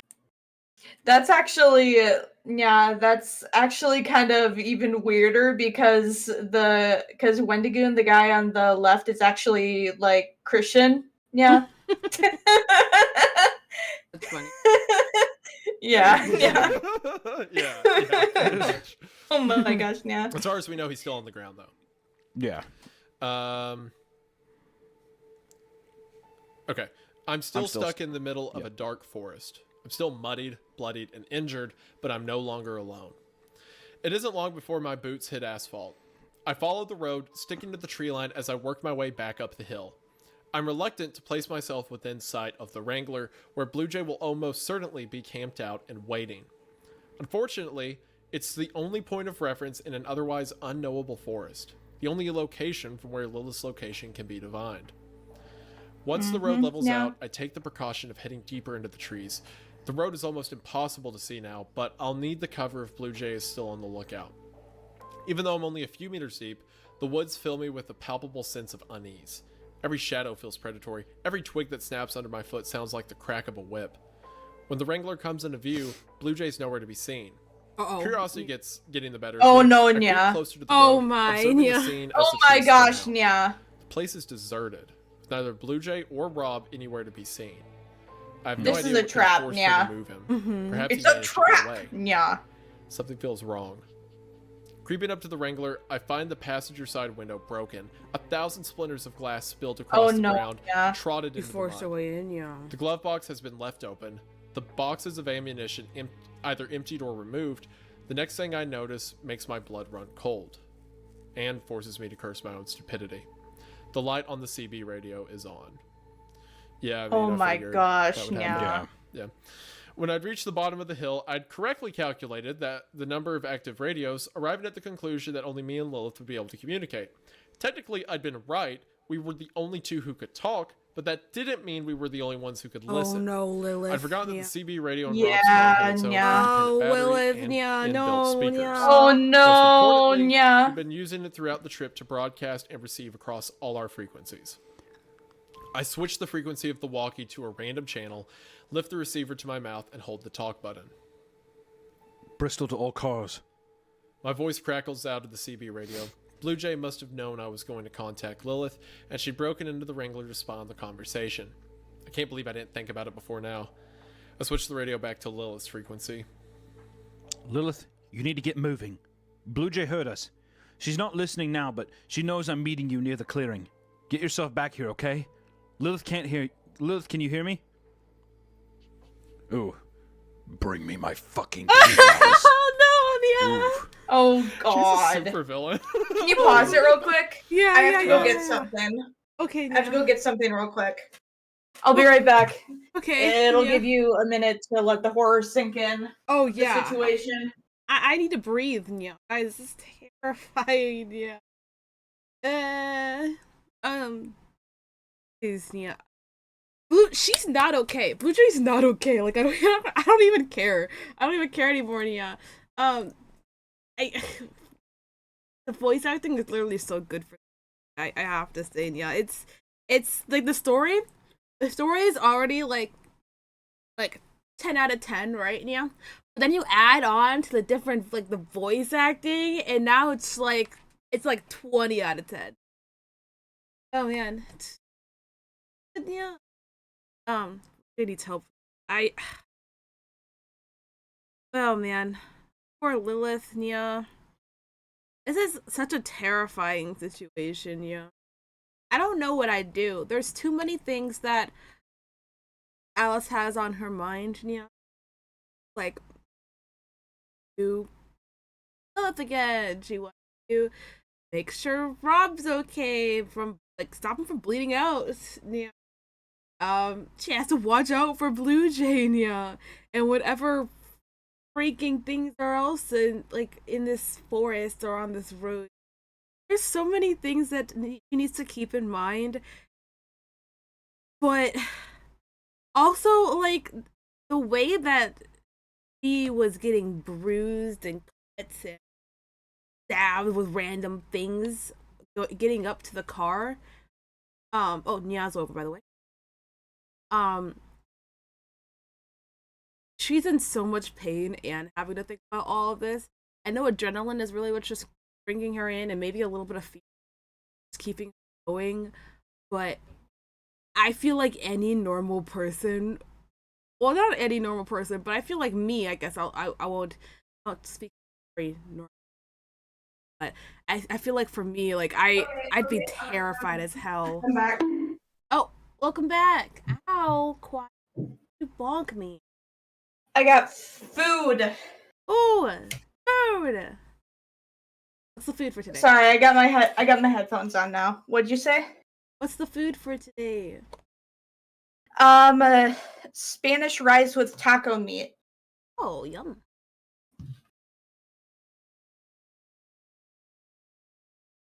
I was literally just talking.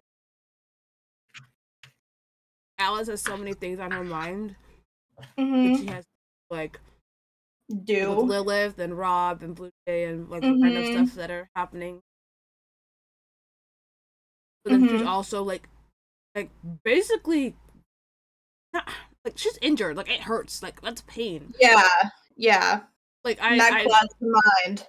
I couldn't do it. Like I genuinely Mm-mm. I don't know how I would. Yeah, so that's all. I wouldn't be able to do it either. Yeah. Ow again, choir. Why am I getting bonked?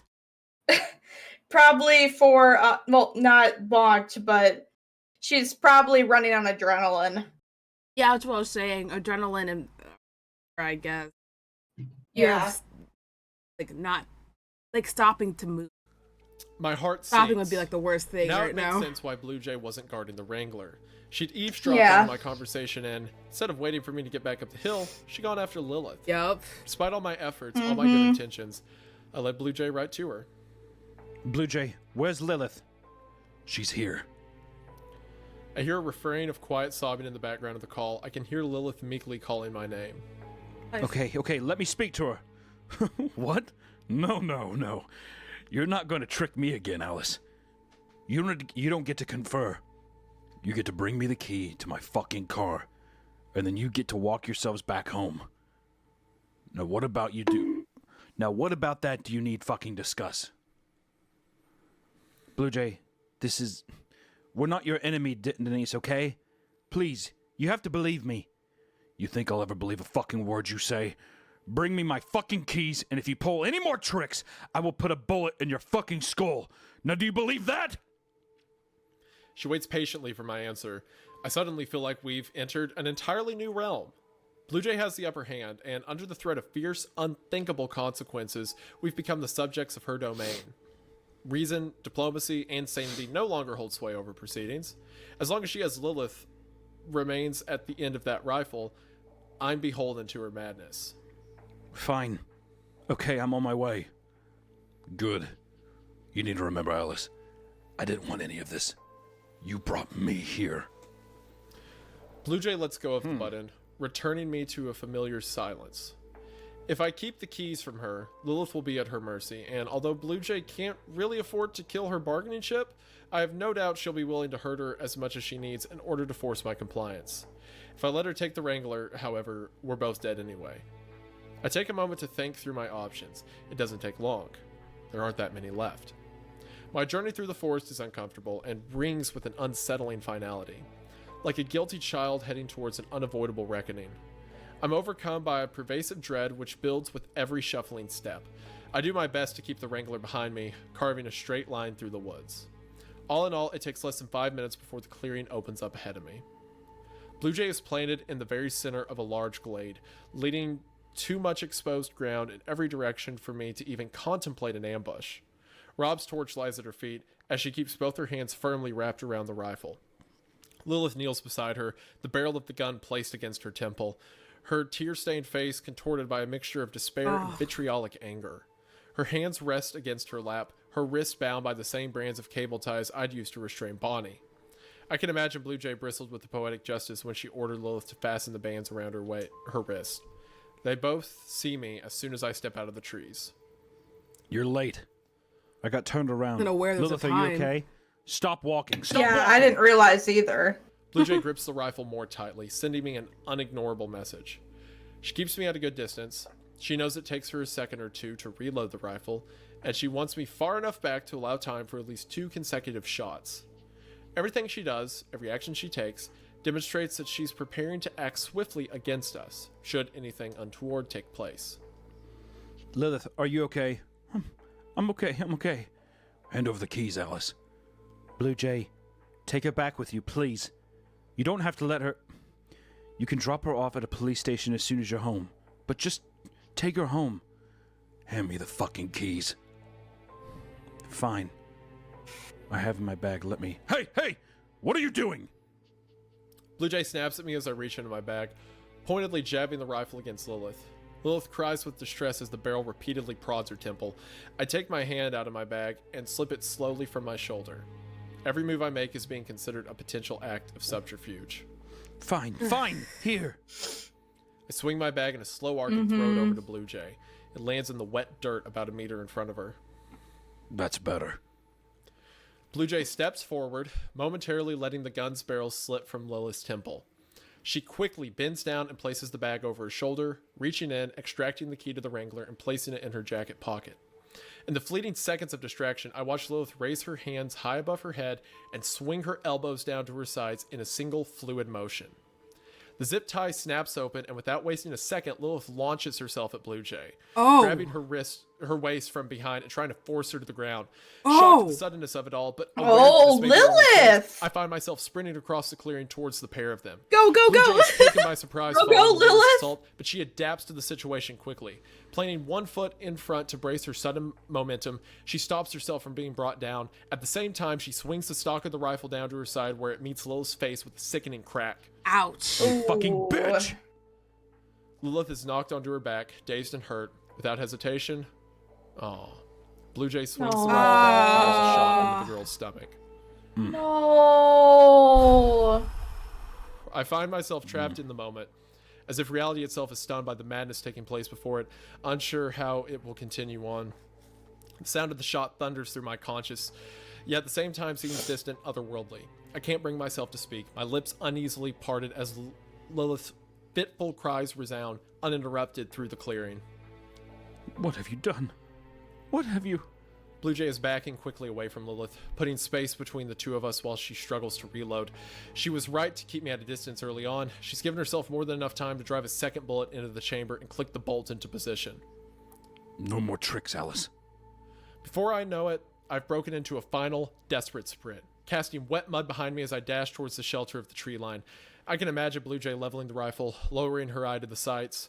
Another shot echoes through the cold air, flying wide and perishing with a distant thud. As I reach the edge of the clearing, I throw myself behind the thick trunk of the nearest tree. My back presses against the rough bark as I listen for any movement behind me. Twigs snap beneath Blue Jay's feet as she advances towards me. You did this to yourselves. You did this with your lies and your tricks and your fucking games. Well, I'm not fucking playing anymore.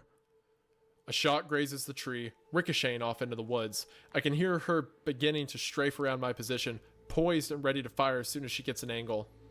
You kept lying right until the end. Everything you've done, everything you are, you fucking monster. I will put a bullet in your skull and I won't feel a fucking thing. From the moment she'd first opened her mouth, spilling her bitter, dogmatic cynicism into our group, I'd been waiting for Blue Jay to realize she was wrong. Every so often, in a quiet moment, I'd catch myself fantasizing about the stark and esoteric phenomenon that would stop her tongue and force her to accept the truth. I realize now that there was never going to be such a moment, that nothing lies beyond her powers of self-delusion. She was lost to us, lost to the road, a twisted woman, driven mad by her own rationality. My hand slips into my pocket. You know what, Blue Jay? I believe you. The next thing I hear is a faint, nostalgic ringtone. A sudden, deafening bang. In the brief time I was afforded, following my tense call with Blue Jay, I had taken one No of Rob's knives to way. the block of C4. Oh my cutting god! away No everything way! that was Blow her up? the No block way! was less than a pound in weight when it slipped into a compartment of my satchel and buttoned it up. When Blue Jay had asked for the key, I made sure to reach into my bag enthusiastically. I had a feeling she'd see my eagerness as a potential trap, allowing me a chance to throw her the satchel. She didn't trust anything I did, and it made her predictable. I step out from behind the tree and look towards Blue Jay, lying broken on the forest ground. A large section of her abdomen removed by the blast. Her arm, shoulder, and upper thigh virtually non-existent. She struggles to breathe as blood fills her airway. Oh my god. Turn away from her, run towards Lilith. I drop to my knees beside her, grasping one of her hands. She grips my fingers weakly, her eyes Deserved. starting to drift shut. Open it again for briefer and briefer intervals. Hey, Jen. Hey, Alice. She speaks softly, her words hardly making it through the intense ringing in my ears. Try to stay awake, Jen. You're gonna be alright, okay? We'll stop the bleeding and we'll get you patched up. Back at the Wrangler. We've got Roswell in the spring, and once you're better, we'll go there together, okay? Jen? Jen? When she manages to open her eyes once more, the look she gives me is kind, heartbreakingly knowing. I can't help but think back our time on the cliffside, overlooking the vast ocean of fields. She'd asked how many people had died, being told comforting lies. She asked how many of them knew. I can't speak for anyone else, but as she stares up at me, hushing me with a look, I can tell that she does. I wish we could have been friends for longer. Aw. No. I can't bring myself to speak. Every word seems too small, too insubstantial, too wholly insignificant to be the last thing she might hear. All I could do is stare into Lilith's eyes as her faltering breath rises in clouds of pale steam, clouds that grow slowly thinner and thinner until nothing rises at all. I lay her hand on the ground and let her fingers slip gently from my grasp. My legs carry me over to Blue Jay. My hand reaches into her pocket and lifts out the key to the Wrangler. The metal is irreparably bent, with no hope of fitting back in the ignition. This was the potential outcome which had rendered the C4 as a last resort, only to be used if my life was in immediate danger. It had done its job. I see. I was alive, but I was also stuck in this forest. I can't bring myself to care about that right now. My mind is numb to the concept of future suffering, with no space left to contemplate tomorrow's potential trials. The horrors of the present are hard enough to face, my mind eclipsed by more darkness than I can process. The only glimmering shred of solace I can muster comes from the wishful belief that I've now seen all the terrors this night has to offer. As I turn towards the Wrangler, I find myself proven wrong once again. I stand stock still as the child's crooked form. No, Dang it. no, no, There he no, is. God damn it! no. God damn it! As the child's crooked form staggers out from the tree line, it looks markedly different. Now a patchwork malformation of adolescence, adulthood, and old age. The face, however, is still juvenile and filled with an innocent sorrow as it lurches towards Blue Jay on uneven feet. It doesn't seem to have noticed me. I back away from Blue Jay and step slowly towards Lilith, where Rob's LED torch still lays on the ground. The child reaches Blue Jay, observing her silent, mangled frame. Through my dampened hearing, I could just make out a heartbroken whine. I continue to back away as it lifts Blue Jay's limp arm, shaking it wildly as if attempting to imbue it with some semblance of animation. Frustrated tears dripping freely from its chin, the child throws Blue Jay's wrist back down against the ground. As it looks away from the broken body and turns its face to me, I watch as the soft, innocent features contrasted to a scowl of juvenile rage, signifying the inceptive throes of a tantrum that could eviscerate anything in its path. In the last few seconds of calm, I feel my boot brush up against the torch. Bending slowly, keeping my eyes on the child for as long as I can, I reach down with my right hand and lift it from the ground. My hopes that I wouldn't have to use it are dashed instantly. The child drops onto its hands and legs, letting out a tortured, furious scream and races towards me with staggering velocity. Oh no. I dodge out of the way at the last possible moment, hitting the soft dirt as the child skitters to a stop behind me. In the time it takes to turn itself around, I've already switched on the torch. Once again, the child is hit by a powerful beam of light. Its body lurches and spasms, its skin pulling and stretching over elongated bones. Crying out in pain, its voice deepening with every passing second, the disjointed figure dashes in my direction, clasping my right arm in its hands and slamming me down onto the ground. The torch swings wildly as the creature climbs on top of me, tearing the fabric from my right sleeve, digging its nails into the skin just above my elbow. It doesn't stop at the skin. I feel the hot, electric agony of scraped nerve endings, hear the sickening snap of broken bone. Before I lose my chance forever, I throw my torch weakly from my right hand and catch it in my left, pressing the beam directly into the child's face. Wow. It screams a scream of decades. The child's eyes roll back into its head, overpowered by the brutal onslaught the light has wrought. I look on as its face melts and flickers through the adolescence, through adulthood and middle age. The tortured scream grows hoarse and weak as its skin wrinkles and sags, rushing beyond human years into an untouched realm of decrepitude. Eventually its eyes glaze over, and its once powerful scream becomes nothing more than a grating rattle. I let the pitiful, lifeless creature fall to the ground beside me as I roll myself onto So my basically, knees. it died of old age.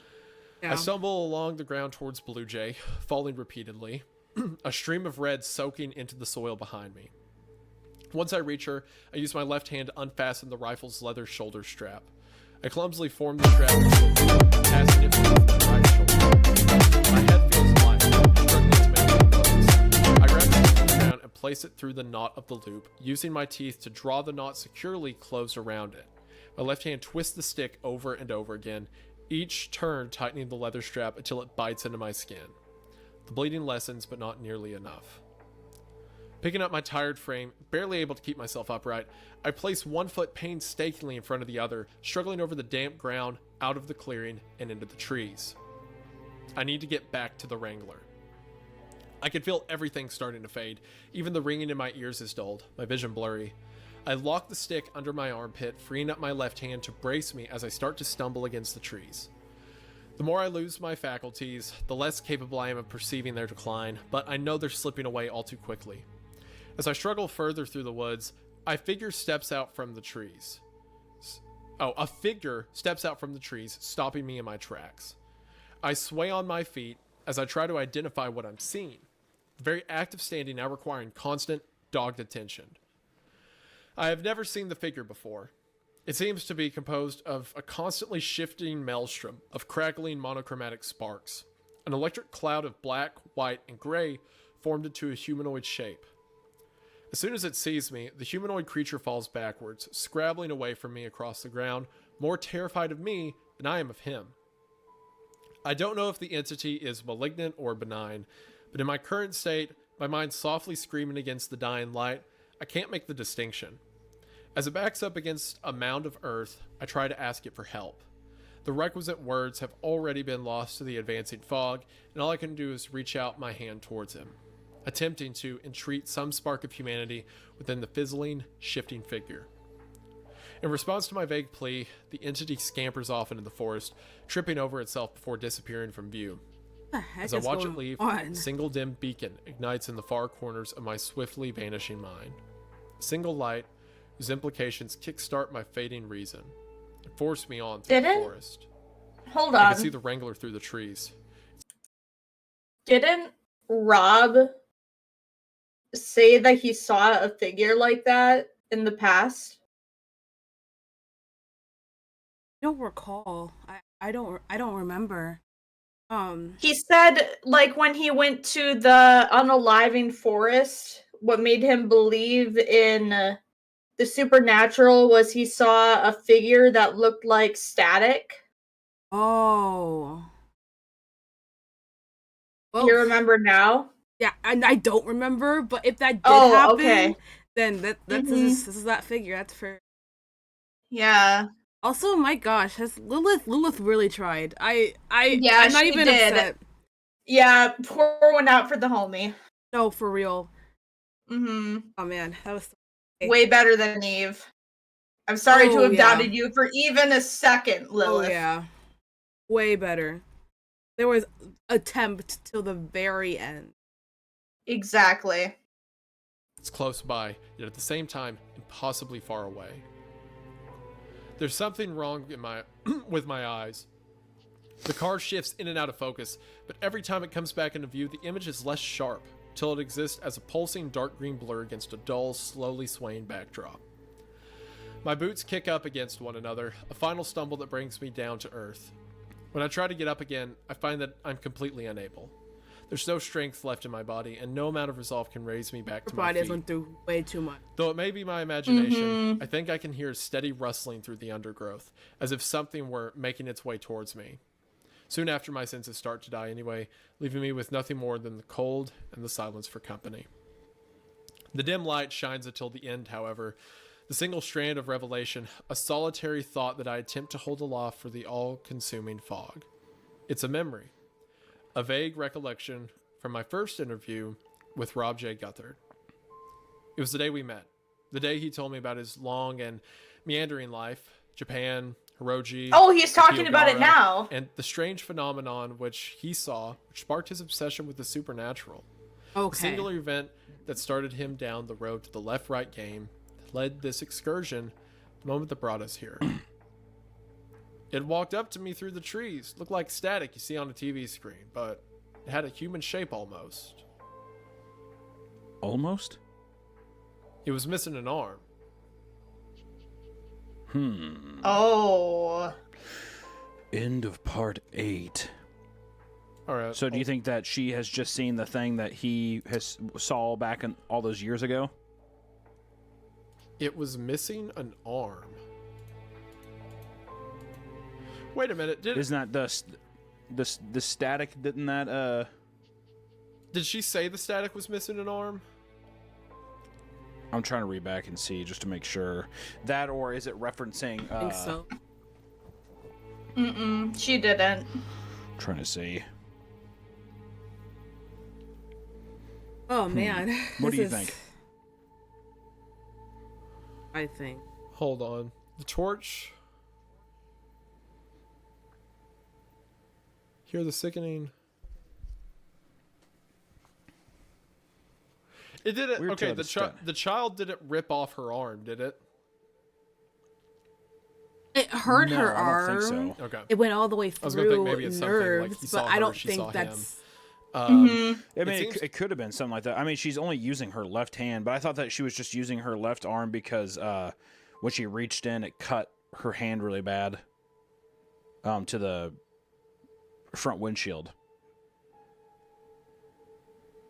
mean, that I think what happened, but happened sorry, hold It's on. just then.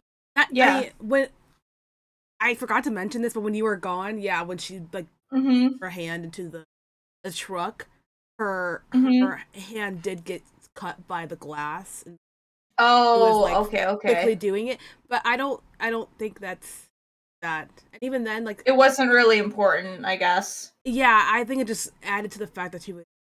I mean, if they were really gonna Yeah. go with that idea that, you know, like that figure, Mm-hmm. I would have went with like the baby, not baby, but like dug into her arm for nerves.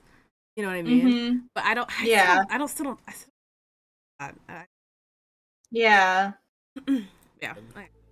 All right, this is a theory.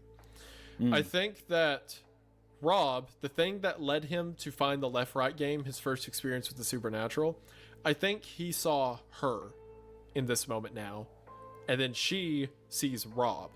I don't know, like, time is weird, stuff's weird. It's the mention of, like, she implied her arm was being ripped so much she could hear the bone tearing as the child was digging into it, That's what I right? was talking. And Yeah. then she stands up, puts a tourniquet on it, and, like, she's about to die from the bleed out to her arm. So if You know what? That would actually make sense. Do you know why? The different time stuff, or Well, Them no, seeing each other. because them seeing each other. Because I mean, because the person that or the thing that Alice saw was absolutely terrified of her. right.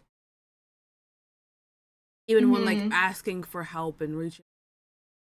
Yeah, and Yeah. if you thought you were seeing a ghost, that's what you would typically think a ghost Right. would say to you, you know? I feel like if not compared to all the all- creatures sorry. here. Oh no, it's okay. I was gonna say Mhm. just comparing to all the creatures here, not one of them seemed afraid to see any. Yeah. So this is most definitely a different Mhm. case. So okay, yeah, Yeah.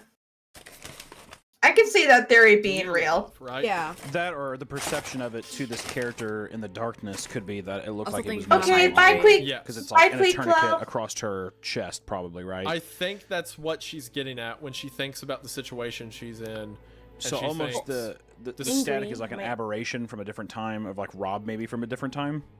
I think Rob saw Alice at a different time, all the way back when he was in Japan. Remember how he Well, that's said what I'm like s- 20 well, years that's ago? Yeah. Yeah, that's what I'm wondering. Is this the same forest in Japan, whatever, perceived through that, and is the static, is that like him from a different time, and she would have appeared differently to him as well, right? I think Like it is, and I think this is all done by whatever entity or ethereal controls this left-right game world, because it wanted Rob to be a part of it. It wanted all of them to come into it.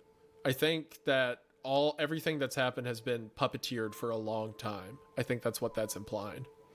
Well, also the amount of like how this universe works. I mean, time is irrelevant. Like Yeah. it's kind of like even the way like how the energy kind of works, or how like you don't have to eat really, you don't have to sleep. Cars don't burn fuel. Like it seems like like time is almost non-existent in this place. It's just kind of like there's day and night cycles, but I don't think that means anything. Like I think it's just the Earth is moving the Earth is moving in a normal way, but the parallel universe you're in operates in a completely different light, that like time is nothing. Like there is no, which is even like a good point here with like now you have this like baby character who is the coolest monster. I love that, by the way, of just like this frail thing, and then it Yeah, grows such into a cool painful monster. ways there. It was so well thought. Into an old man, and Yeah. the decades of screaming was a great line. Oh yeah, But definitely. it's just like time and everything else isn't the same. I mean, we're coming up here to part 9, right? Part 9 out of 10. So we're coming up, and now the only character left theoretically is Alice. I mean, I think we're gonna see Rob again, but now it's just 2 characters. But at this point, only 1. Yeah, I'm sure we'll see Rob again. A lot happened there. I was getting into the stories. I just kept reading, didn't Yeah. stop. But man, a lot went down. I was like, Lilith man, I is want to dead. pause. Yeah. Which Yeah. is tragic. I hate that. Blue Jay's finally dead though. I kind of accidentally predicted it with like, haha, what if she blew up Blue Jay? Me So- too. Yeah, Nim did it I'm waiting first. until the end. I've been Yeah. writing stuff down on this note, little notepad, but I'm curious to see the end before I really give any kind of any thoughts about it. But I mean, I'm down to keep just pushing. Yeah, let's keep running. Let's do Let's it. see where it goes. All right. Yeah, part 9. So this is once again our Only little English 6K. transcriber. So like I said, this is should be in British Only? accent here. Channel so let's points. read Yeah, I this know. first part here in a British, nice British accent. Oh, man. Sorry, I've not been in touch, guys. It's been a busy month. However, I'm pleased to announce my that, goodness. as of yesterday night, I finally touched down in Phoenix, Arizona. Oh man. I can hear I'm him posting this like vlog doing from it my mockingly First with a American hotel room, which monocle. offers a gorgeous view of Yeah. both the state hospital and the local prison. Auspicious times. Drop me a line if you're in the city, or if you have any information at all. Okay, so I want you to know that that's a better British accent than I've been doing, but you did sound No, like it's either not. AI or a robot butler. Yeah, like I was saying. know what? Line, as long- if you're I in am the city, guy make that the- you follow. I the information appreciate it. good. Welcome. That I had to align all of my chakras to get that out. Okay. Oh I my think it chakras worked is well. crazy. It worked very well. Oh, Good. jeez. I hope so. So now here it says that it's February 15th, a whole new day. Which, yeah, 1 day's passed, so that tracks. Yeah. Yeah. Alright, whatever. Let's get into it. Let's do it. Part 9. As the darkness closes in, I find myself dragged deeper and deeper into the depths of my own subconscious until I sink through the back of my mind into an indescribable place. A featureless, directionless, timeless void that exists at the weakest point of life. I could feel myself drifting away, surrender to an almost imperceptible tide, carried slowly but inexorably from the world. The rest of the night unfolds in fleeting snapshots. I briefly feel my body lift up from the ground, gravity pulling at my limbs as I am conveyed through the forest. An unknowable stretch of time later, I feel a distinct burning sensation to my right. In the world I currently inhabit, only an echo of the pain reaches me, but I can tell that it was once substantial, unable to divine its purpose. I let the sensation fade away before descending once more into the placid darkness. When my eyes finally work themselves open, the sun is beginning to rise. Without an ounce of strength left in my body, all I can do is peer through my eyelashes, taking in the vague scene before me. I'm in the back of the Wrangler, propped up against a soft pillar of luggage. Oh. There's somebody kneeling beside me, tugging at my right shoulder.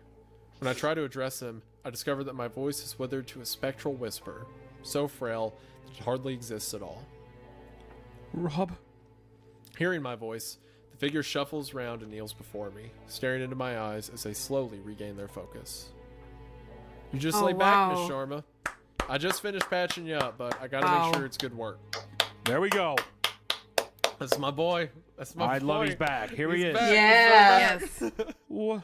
What happened to you? You just got off work. What's Denise had this? me at gunpoint, This is the had to last act like part I was of the all but Left to dead. Right game She by went into the forest, I got Creepcast. free. Well, no, took it's the not med by kit into them. the trees, They're reading the fixed story. myself up a little. Mhm. It's I was written coming by to help someone when I heard else. this awful noise. Went to check it out. That's when I found you. Is the engine running?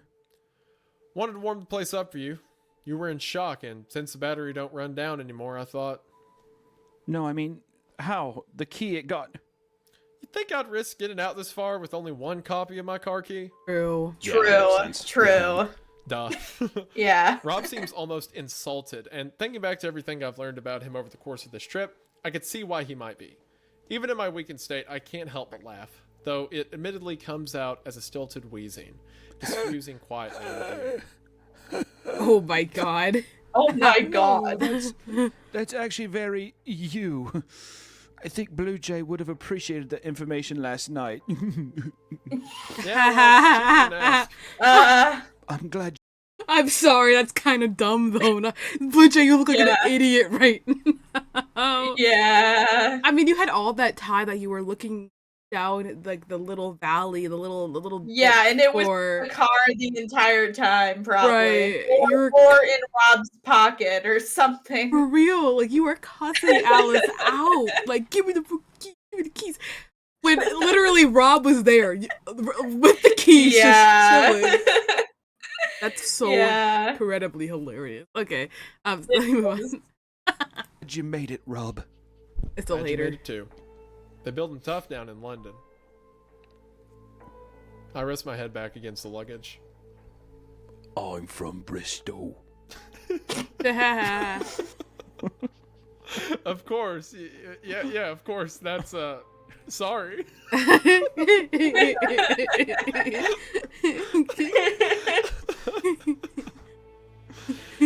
Rob tries to recover his smile, but it slips quickly from his grasp.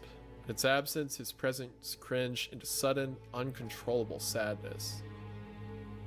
Miss Sharma? I'm sorry. I'm so sorry.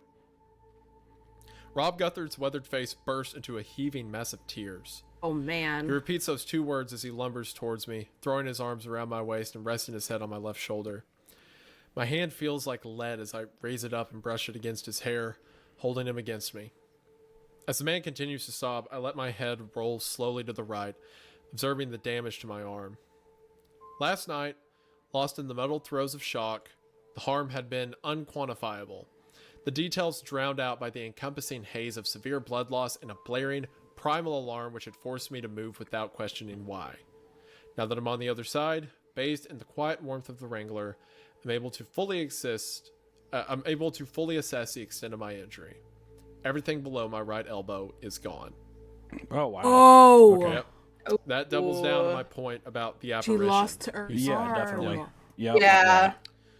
It feels almost like a dream. My upper It arm is probably was like practically dangling unblemished, off by save a for few dark threads bruises or from last night's something. fall. Uh-huh. Yet it That descends is an And Rob impossibly just, short like, distance before ending cleaned in a it up. blunt, surreal stump. The wound itself is hidden from view, swaddled in fresh white bandages. I can't seem to figure out how I should feel, and consequentially, I don't seem to feel anything. It's okay, Rob. It's okay. I never meant for any of this. So I know. Rob pulls back, his eyes still watering. I'll take you home, okay? I'll find somewhere to turn around, and we'll get you home. I can tell Rob's offer is genuine, and to be honest, I'm a little surprised. I still remember our verbal agreement, forged at the mouth of the tunnel, that he would not be turning his car around until he reached the road's end. I never expected he'd be the one to renege on the deal. I'm aware this could be my best chance to leave it all behind, to flee from the horrors of the road before they take even more of me. I know the way back. I know that leads to safety, to family, to blessed normality. However, as an insidious voice in the back of my head quietly notes, it doesn't lead to answers. I'm still game if you are. Yeah, Really? let's go. Oh my gosh. Go. how I mean, much she's blood lost has an been arm. shed I'm- on mean- at this point, right? Your arm is gone. Yeah. People are dead. Like what Yeah. the hell? We're Yeah, gonna back yeah, down. like- Yeah, like, honestly. Like I've got more for the road. I've got some road brews ready to go. Wow. What are we gonna do? Wimp out now? I mean, yeah. Come on. And like Yeah. realistically, in real life, like life or death, sure I'd be mad at Rob. Sure I'd want to go see my family, stuff like that. But in the realm of this, when you're that locked in, that Yeah, for much real, is already Choir, gonna hell cost, no. Like You have Yeah. faced death how many times? You've Yeah. overcame. I mean, like at this point, it's just like it would all be for nothing if Yeah. you just turned back around. Like I mean, you have to go. You have you to gotta push go. forward. You have to do it. Yeah. It's like You to have me, it is the same mindset as like sailors who like went to discover new lands and like half the crew died on the voyage. Like what are Yeah, we doing? well, let's just turn around. Yeah, You yeah. What gotta- are we doing it for if we don't hit land, right? Like, I yeah. also like to imagine Rob has his hands in it, or his face in his hands, and he's like, "I could take you back around if you want." Ooh, ooh, ooh, ooh. And he's like, his fingers are open, and he's like looking at her to see if she's like falling for it. What? I can take you back if you want. Oh No, my I think it was God. genuine. I definitely think- would I take think- you back if you asked. Yeah, I was literally just about to say, like, you know, like in the beginning where we're like, no, Rob was most definitely using them all. Like, this is bad. And now Yeah. I can't say that anymore. I really can't. Mhm. I can't think badly of Rob. And if this like changes in the end, Well, I don't I'm think gonna be like, anybody can be worse than Blue Jay. right. That's probably it. Like, no, I have. I think Completely I think different. we're numb to him now because we've already seen the worst of the worst. For real, because she was. Yeah, she was bonkers. I already lost an arm once Nick says choir my sanity. Yes. Well, she No, said I she think didn't he's feel genuine about it, anything, but so I mean, it's But that's yeah, the no, start. well, cool. It goes on.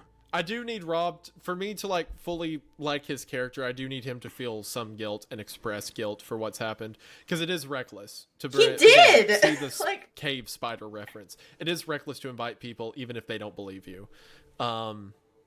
But I also get wanting to carry on here. So My thing too is I think that from this point he's done this so much that I think that maybe he didn't think it was as well, I think he knew the dangers of it, but I think he's just like, I'll tell him the rules and nothing bad will happen. So I'm wondering if it was his own ignorance too. and to his credit, it has never been this dangerous, right? No, well, So well, I mean, He's there's never been made it one this striker, far. but he said no one's died in a long time. So unless he's lying about that, you know. well, I guess I mean people have disintegrated. People have fallen into a asphalt. Not before this trip though. Like he said. Sure. on Well, previous that trips that we never that we happened. know of. That we know again, of. unless he's lying. Yeah. Sure. All right, cool. Rob sends me a heartbroken smile, which I would return if I had the strength. In that moment, a somber understanding develops between us. An understanding that after everything we've seen, everything that's happened, we're both still choosing the secrets of the road. The decision reveals something about us, exposing a driving force behind our actions that negates our concern for survival and overshadows the imagined protest of our loved ones. It's a decision only two broken people would make. Rob spends the morning packing up the Wrangler, giving me time to rest. The fact that he's walking around at all is remarkable, let alone conducting his usual routine at his usual pace. As I begin to feel life crawl slowly back into my veins, I wonder whether the strange force that has sustained us both, as well as the Wrangler's fuel tank, could have been a mild restorative effect. The notion should bring me comfort. Instead, it makes me feel like a lobster in a tank. A few hours later, Rob carries me out of the car, letting me rest in the doorframe. In front of me lies 3 mounds of dirt, raised slightly from the surrounding earth. 2 are headed by crosses, formed from knotted sticks bound slightly together. The grave on the far left, bare, bereft of any religious affiliation. Blue Jays. Is that Blue Jays without the cross? Didn't think she'd want one. Yeah. She wouldn't have done that for you, you know. Good thing I ain't her For then. real. I buried what I can, but that was some state she was in. Did the child kill her? Rob goes to throw a foldable spade in the back of the car. For a brief moment, I consider letting his statement go unanswered. No, it didn't. I did. Rob immediately marches back around, his brow furrowed in confusion. I hid a C4 charge in my satchel. When she took the bag, well, I gesture to the bare grave. Rob looks as if he's seeing me for the first time. Where did you... from your son's car. Oh. Yeah. And I also I love how we did that all at the same time. had the Yeah. suspicion that the child... Rob mentions he has a son and then the child shows up. I wonder if that has some... maybe symbolically, maybe not literally. But I felt like there was some connection there. And then someone went with Rob. That person hated Rob. Rob mentioned he had a son. I thought maybe it was his son's C4 that was there. So I guess that kind of It's confirms it. Yeah. Yeah, yep. I watch as my quiet assertion strikes Rob's ears, as its meaning burrows through his consciousness, its implications contorting his features into a look of shame and damning revelation. Wait, hold on. Freeze. What's the third grave? Did he bury the child? I guess, right? He said I buried all that I could. That's just Lilith and Blue Jay died there. So Yeah, I'm guessing that buried it's the the child? child. Huh. Yeah. that's an Okay, anyway, that's just a weird... Yeah, I mean, I Huh. think that the child thing is still human. I don't know. I mean, I assume that he maybe treated it with respect also, or I mean, I don't know. I mean, that's That's just my fascinating. assumption. Yeah, that's an interesting... Okay. Hmm. Its implications, Victoria's features. I can tell from his reaction that I've got it right. We haven't had a chance to speak since I learned his son's name.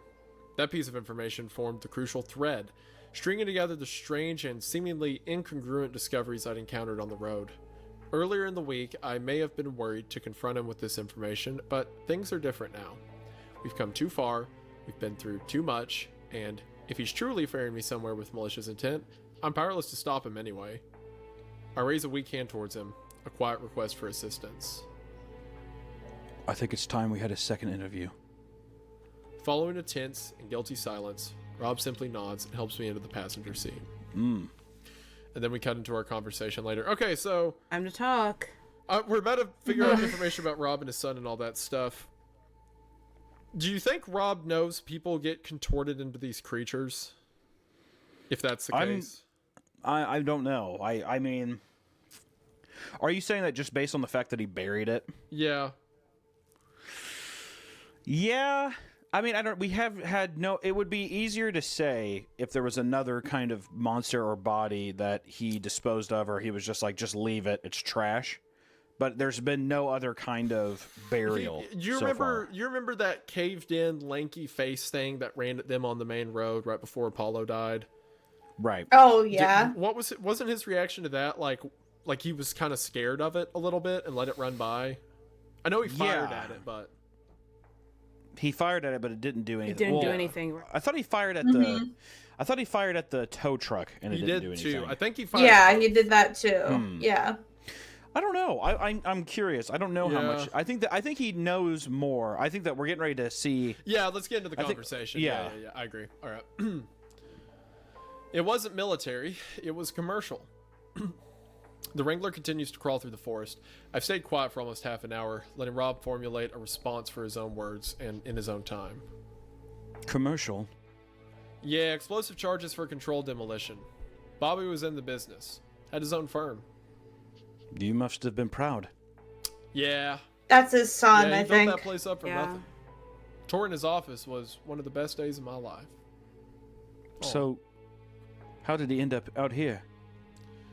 Rob grows quiet, reluctantly accepting that he'll have to start from the beginning. Bobby was a smart kid. Smarter than I ever was. Could have run the farm at 15, but country life didn't take.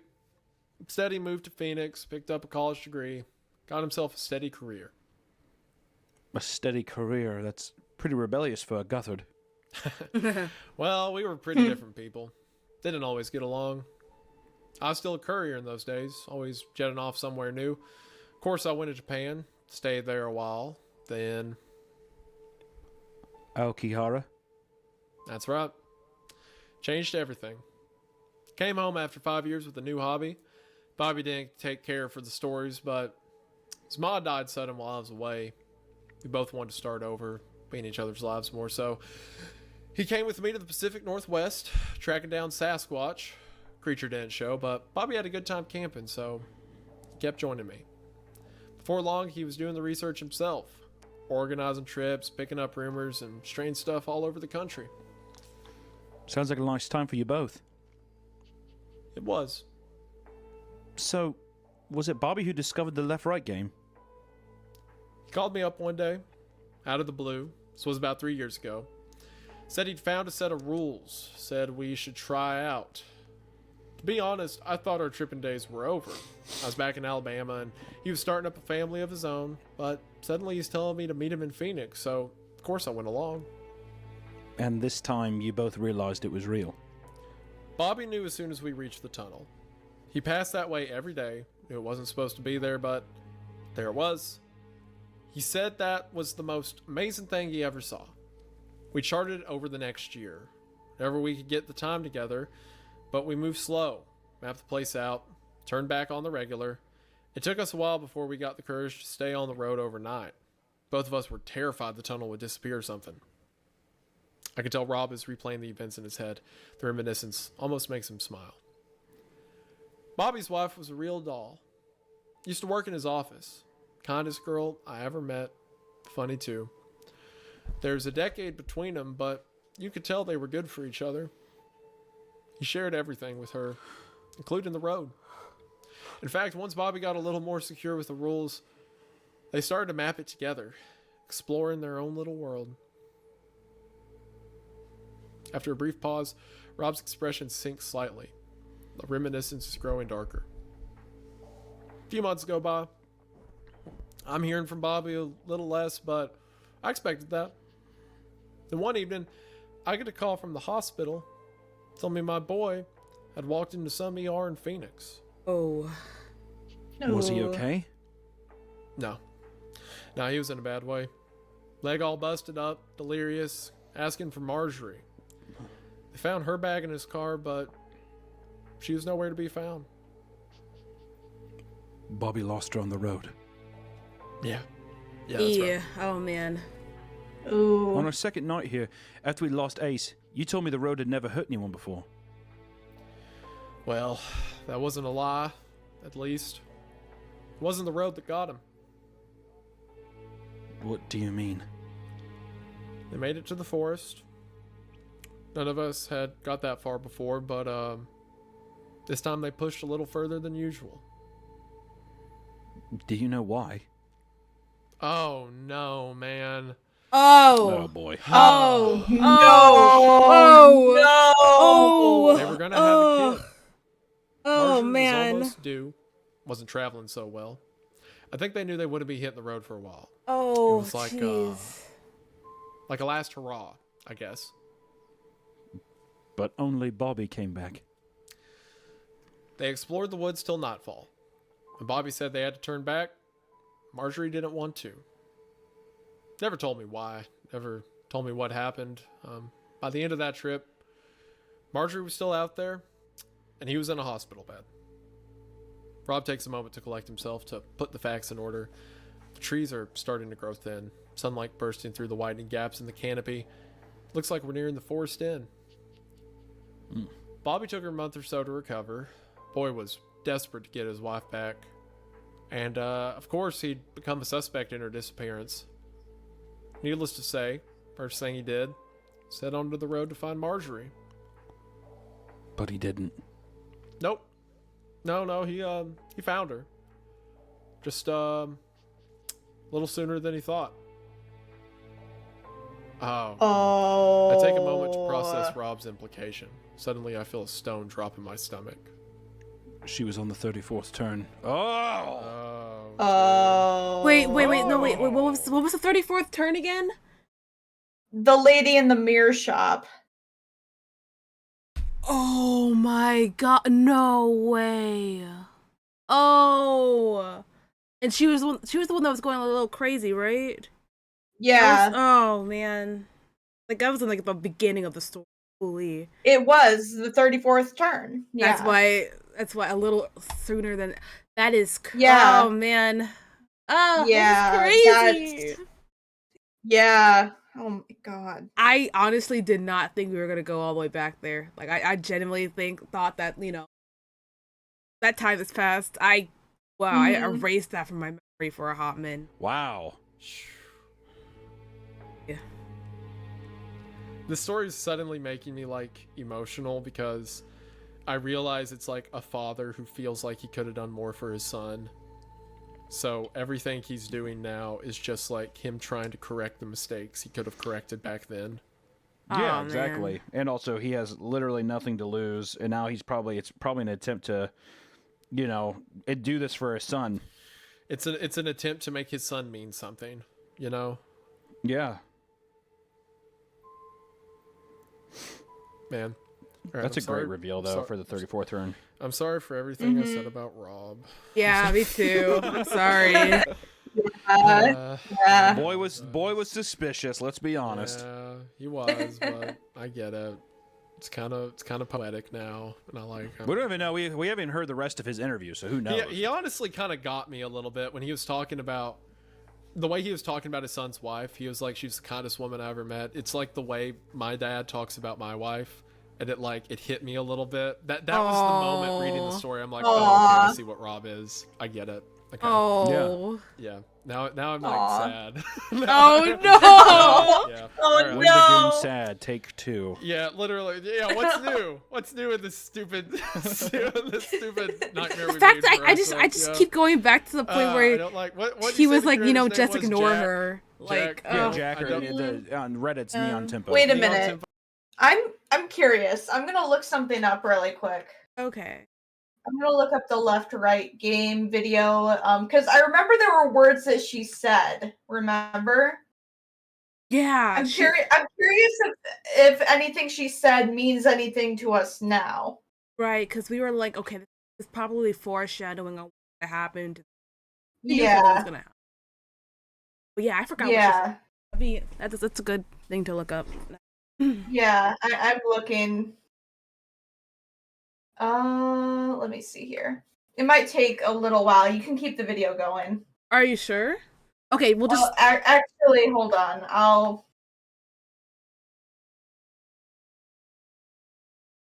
Hold on. Okay.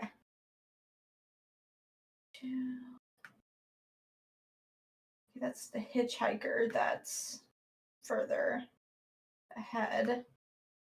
That's okay, she's before the tunnel, I believe. Yeah, like right before that was the last thing Yeah. I saw.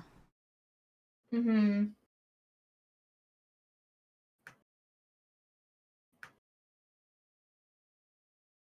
Okay, hold on.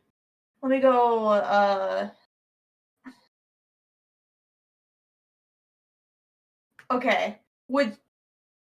Hold on.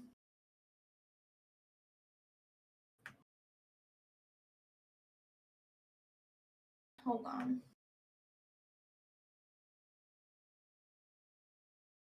Lambs at the gate, hoping for something better than clover when all they find are things worse than slaughter. He wanted to leave me, so I cut him out. Oh no. My god. Whoa. The lake was hungry and it drank the wound clean. Okay, I'm stopping there. I'll just wait for the story to explain. Yeah, but you're most definitely right though. Like, oh my Oh, god, no. I really hope they need to go back through that. They need not even like the story genuinely needs to go back through that. I want Yeah. I want them to explain that. Yeah. I don't like you making me feel things. If this keeps I going, hate we might emotions. need God it's literally. stupid. 0 out of 10. I hate this story Yeah. anyway. Oh, man. Wasn't the woman he knew, of course. Stood there all day, just mumbling about the road.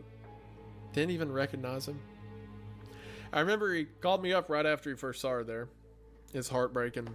Wait. He tried almost every day from then on. Always stopping at that turn. He'd yell. Wait, is this on the bring hitchhiker? pictures and gifts, but man, she never responded. No. Don't know if it was really her, but whatever was on that corner, it belonged to the road. Bobby lost something of himself on that corner. After a while, his fascination with the game turned sour, turned to hate.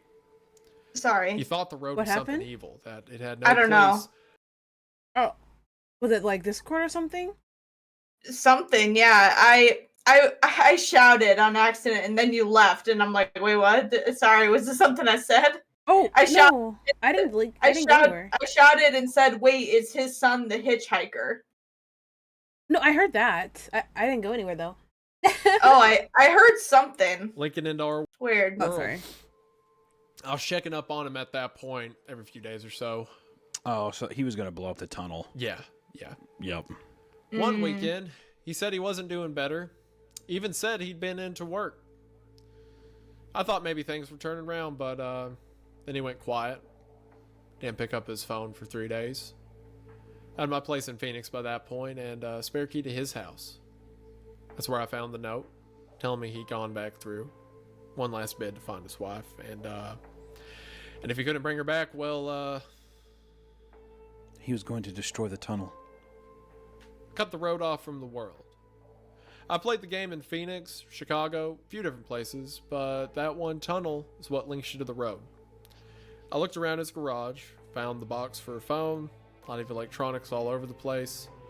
Pretty clear what he'd done, so I jump in my car. Oh, I think I know where this is going. We pass out of the forest onto a long, narrow road. In the distance, I can see our route winding up a towering wall of sandstone, disappearing onto a set of rolling mountains. He passed me on his way back just before I hit Jubilation, thundering down the road at full speed, driving like crazy. That's when I knew he hadn't found her, that he was going to take out the tunnel in the game once and for all. But he never got that far. I tried to talk to him, called his cell, tried the radio frequencies. There's a number on the SIM card documentation that he had. God help me, I even messaged him on that one. In the end, it was just me and him, racing back to Phoenix. He was faster than me, but I was driving better. After a few bad corners, I caught up. You ran him off the road. Oh man. Rob stares out at the fairway ridges, his hand grasping the steering wheel. Oh. Yeah. So Rob killed his son so he wouldn't destroy the game. Well, Is that what you're reading, or what are you no, thinking? I think, you know how the bombs go off if you call them? Yeah. Well, I guess you ran him off the road. Well, What is it like? he never confirmed that. She's like, oh, you ran him off the road, did you? Okay. And Rob hasn't said anything yet. I think what happened is Rob tried to call a phone that the bomb was hooked up to, and it blew him up. Oh, I see. Okay. Cell service don't work through the tunnel. He knew that. Man. He's either going to blow it up on this side or while he was in there. So you were trying to save him or save yourself? Neither. I was trying to save the road. Okay, maybe you are right. Maybe I got ahead of you. Say what you want about this place, Miss Sharma, but it's a doorway out of everything we ever known. It's the road out of reality. It may be the most significant frontier we ever cross, and that's part of me now. Part of me knew. That was too important for one man to take away. Okay, so you were right that it was to save the road. Yeah, I you think called that it.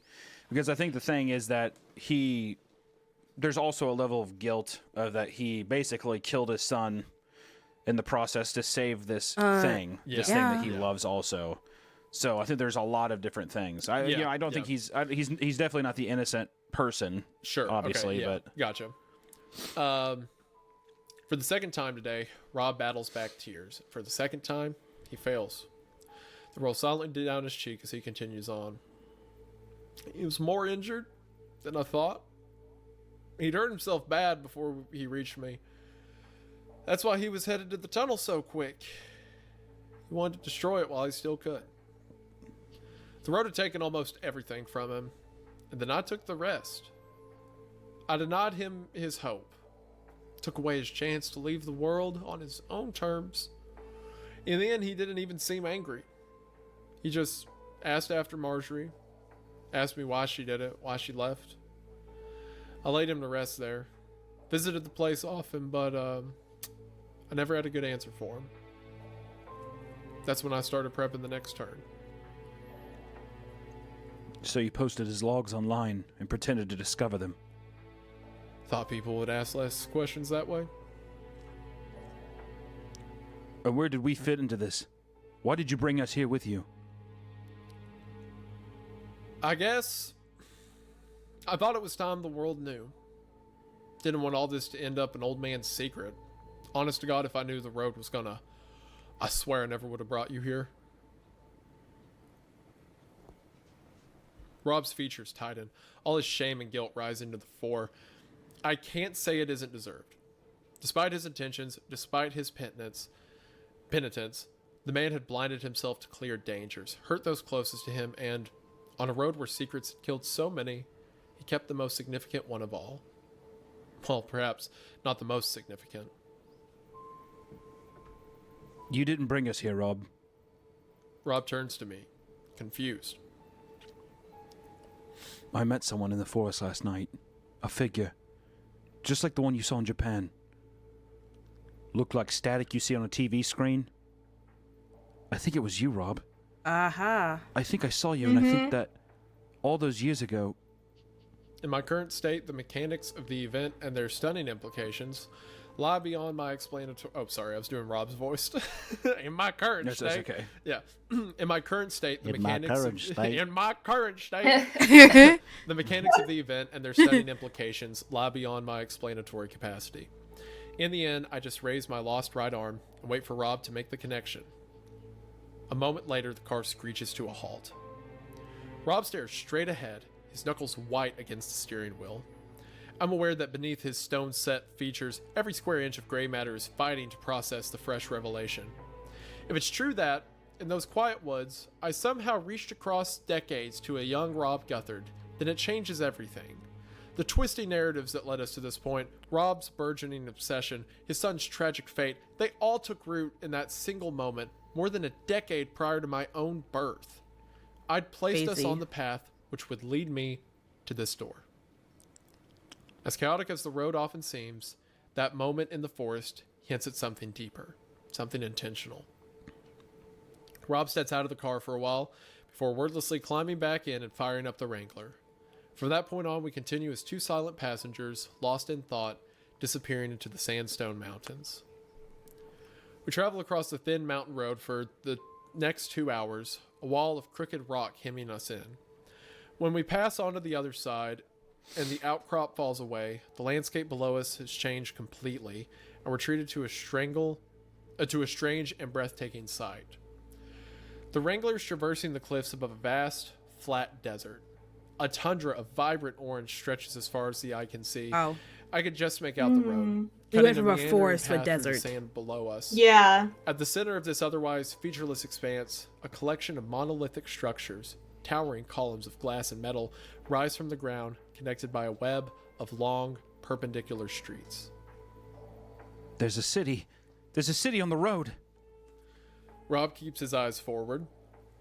Despite the epic majesty of the cityscape below us, I can tell that his mind is elsewhere, that he's still digesting the contents of our interview. In the end, I think it's best to leave him alone with his thoughts. We stay on the mountain for another 20 minutes before finally winding down to the desert floor. The space ahead of us is two-tone, the sharp saffron of the desert and the deep blue sky, separated by a thin, even horizon. The only objects that cross this perfect boundary are the hulking gray towers of the city, rising from the sand and bursting through into the heavens. We snake along the desert road, the city looming ever larger as we make our tentative approach towards the border. There's an eerie contrast to the threshold as we cross it. The cuprous glow of the sand switches to gray. The scorching heat instantly cools, and perhaps most notably, what little sound there was is negated entirely. As we delve into an empty, perfectly maintained throughway, I realize that I can't hear anything at all except the Wrangler's steady rumblings. It's quiet. That's fine by me. Who do you think built this place? I don't know. Maybe whatever brought us here. Could be that no one built it. Maybe just is. I wonder if he's right. It's hard to think such a place could exist for any practical purpose. The city looks off somehow, as if it was built from conjecture by an architect who had only heard of cities through poorly translated rumor. All the broad features are present: skyscrapers, lampposts, window cleaning platforms, but nothing deeper. It's an empty shell, an ornament in the middle of the desert. As we turn down the next few roads, I stare up at the monolithic structures, each one standing at least 100 stories tall. My eyes track back down the countless strata of dark windows as I contemplate what it might be like to live in such a place. When I reach the ground floor, I'm presented with my answer. There's a young man standing at the ground floor window, his hand resting against the glass. He's wearing a dark gray suit and a look of almost mesmeric shock. His mouth open, his hands shaking, his unblinking eyes staring past us as the Wrangler rolls by. My eyes quickly track back up the skyscraper's glass facade, scrutinizing each row of windows in turn. I naively hoped the buildings would be empty, that this place would be nothing more than a colossal ghost town. Now that I know otherwise, each pane of glass feels like a dark pool of water, still on the surface, but with sinister potential lurking within its depths. A few seconds later, more of them arrive. There aren't many at first, just a few scattered figures stepping up to their windows, pressing themselves against the glass. However, Oh, wait. like a light sprinkling of rain that erupts into a downpour, the frequency of their arrival quickly doubles, then triples, until not a single space lies unoccupied. The Wrangler shrinks, subject to the scrutiny of countless individuals, on every floor, in every window, all of them clad in the same monochromatic formal wear and staring down at us like the emissaries of a grand tribunal. As the Wrangler passes by, they continue to stare straight ahead, though it's clear they're aware of our presence. Rob, there's... I see him. Rob puts his foot down, shedding the weight of 1,000 pairs of tiny eyes as he leaves the building behind. As the final column of windows slips by us, I glance back, hoping to see them return to the depths of the building. Instead, in those last few moments, I witness their collective demeanor fracture into a desperate frenzy, their mouths open in a silent scream as they slam their fists against the glass. Oh man. Turning back around, I stare into the buildings that currently flank our vehicle. The figures have already arrived at the windows, and their calm is already fading. Rob, we need to go faster. I'm on it. The Wrangler growls with renewed ferocity as Rob plants his foot onto the gas. We lurch towards the next corner, accelerating down the road as Rob scans for any hidden turns. I achingly shift in my seat, keeping an eye on the scene developing in our wake. Shards of broken window begin to rain into the asphalt, watching the shattered pieces tumble through the air. Getting out. It's apparent that the quiet in this city is simply due to lack of activity. The torrent of splintered glass is completely silent, even as it crashes against the impervious ground. Oh, sorry. The quiet in the city isn't due to a lack of activity. Yeah. Nothing in the city makes a noise. Nothing except us. The thunderous engine of the Wrangler has never sounded so loud. Looking up, I witness hundreds of hands gripping the shattered window frames, unable to turn myself away as thousands of polished black shoes step over the threshold. The figures stream out from every floor, forming an incomprehensible deluge of humanity. The first wave strikes the ground, with more and more landing against them, a heap of tangled figures struggling to separate themselves. Much like the residents of Jubilation and everyone else we've encountered on the road, they appear impervious to the fatal harm such an act would impart. Those that landed on their feet hardly even stop, turning towards us and sprinting after the Wrangler. It doesn't take long for the rest of the writhing mass to resolve itself, its constituent individuals joining the frantic stampede, their chaotic charge and desperate screams bereft of any perceivable sound. Even in the midst of the frenzied pursuit, as a foreboding shower of glass falls from every building we pass, the world outside remains silent, the chaos made even more incomprehensible framed against the ungodly stillness in which it takes place. Rob screeches around the corner, drifting onto a long and open street. The roadway ahead is flanked by skyscrapers disappearing to a narrow vanishing point. As we race down this next stretch of road towards a large intersection, the ever-growing mob bursts onto the street behind us, taking the corner with supreme coordination. Oh my goodness. And continuing tirelessly in terrifying. our I direction. know, right? A split second later, I'm struck by an abrupt and pervasive idea. It feels unlike any thought I've ever had before, less of a notion and more a prescient hybrid of intuition and deja vu. As if the course of action we must take is obvious to me, despite my not knowing why. I force my voice above a grating whisper. Rob, we need to drop something behind us. Something loud. What are you thinking? You just have to trust me, okay? We still have most of the plastic explosive, could you? We still have most of the plastic explosive, could you? Nah, if you took out the plastic caps, I ain't got time to make a new one. Rob glances into the rear view, then back to the road. I can almost hear the gears turning in his head. But that the only explosive on board? Think you can drive? I guess we can find out. The car thunders across the tarmac as I clumsily grasp the wheel, shifting myself over and working my foot onto the accelerator. Rob lifts himself away and climbs past me into the back of the Wrangler. In my weak state, every shuddering motion makes my bones rattle. With each subsequent gear shift, I'm forced to take my remaining hand off the wheel and reach across to the stick. Wow. The effort is precarious and awkward. That is my aching limbs terrifying. puppeteered by willpower Yeah. and adrenaline. Every passing second, a battle to maintain control. The windows up ahead are starting to fracture. The noise of the Wrangler is carrying, and the entire city is starting to preempt our arrival. Behind me, I can hear the ripping of duct tape, the tearing of fabric, and the clattering of falling luggage. I'm not sure what's taking place behind me. I just have to trust that Rob has a plan. I hear the back door swing open just before we reach the intersection, a metallic scraping along the Wrangler's roof, and a pained grunt from Rob as he throws something onto the road behind us. Reaching the crossroads, I slide my hand along the wheel and twist it sharply to the right. As the car lurches round and on the next road, I feel my heart sink dramatically. We've been overtaken. The Oh. windows ahead of us are shattered, the front doors lay broken on the street, and the building's desperate inhabitants are rushing towards us, blocking off our only means of escape. I slam my foot onto the brake, and the Wrangler shudders to a halt. The engine stalling and cutting out. The streets are now spilling over. An overwhelming Why didn't storm you just converging run on them our position over? from four That's- directions. I look back to Rob. I was literally thinking about it. I'm like, hit it. Like, they're not real people, obviously. Oh man. Oh jeez. Also, I would be absolutely terrified. Like I feel like I have a habit of driving with one hand, but if I had to shift gears and let go of the wheel yeah. with one Mhm. hand, no way. No way. Yeah, no how. way. No, no, no, no, no. Yeah. And, like they're not going slow. Like they're zooming it. Mm-hmm.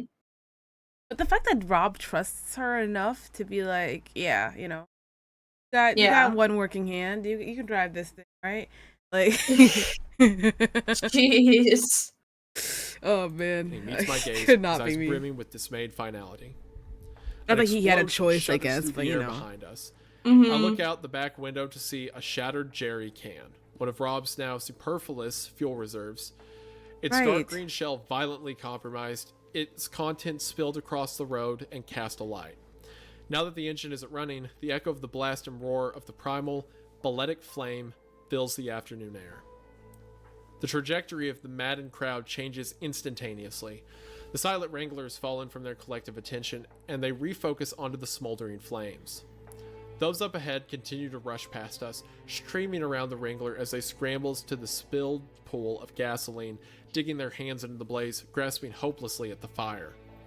Delicately, Oh. careful not to make a single shred of noise, I climb out of the driver's seat, joining Rob in the back of the Wrangler. He addresses me in a confused whisper. Why don't they care about us? What are they doing? It's the sound. They want it for themselves. I don't know how I'm so sure, but I know that it's the case. The jerry can creaks and screams as the city dwellers tear into its smaller and smaller pieces, frantically examining every jagged scrap. With each passing second as the fire dies down, the crowd grows increasingly distressed, as if a precarious commodity is slipping through their fingers. They don't understand it. They'll put it apart. They'll pull it apart. They'll pull it apart trying to figure it out, and they'll never get any closer. And then it'll be quiet again. Where are you getting this from? I don't know. It's just a feeling. Well, pretty sure they would have pulled us apart too. I'd say we're pretty lucky. Yeah, pretty lucky. As the last of the gasoline's eaten up and the fire dies away, the city dwellers remain in the streets. Devoid of their momentary sense of purpose, their prize vanishing into the aether, the crowd's desperation fades into a hushed despondency. I watch them as they pass by, countless faces racked with sorrow, their aimless shuffling forming a lonesome sea, a grayscale ocean that spans the desolate city.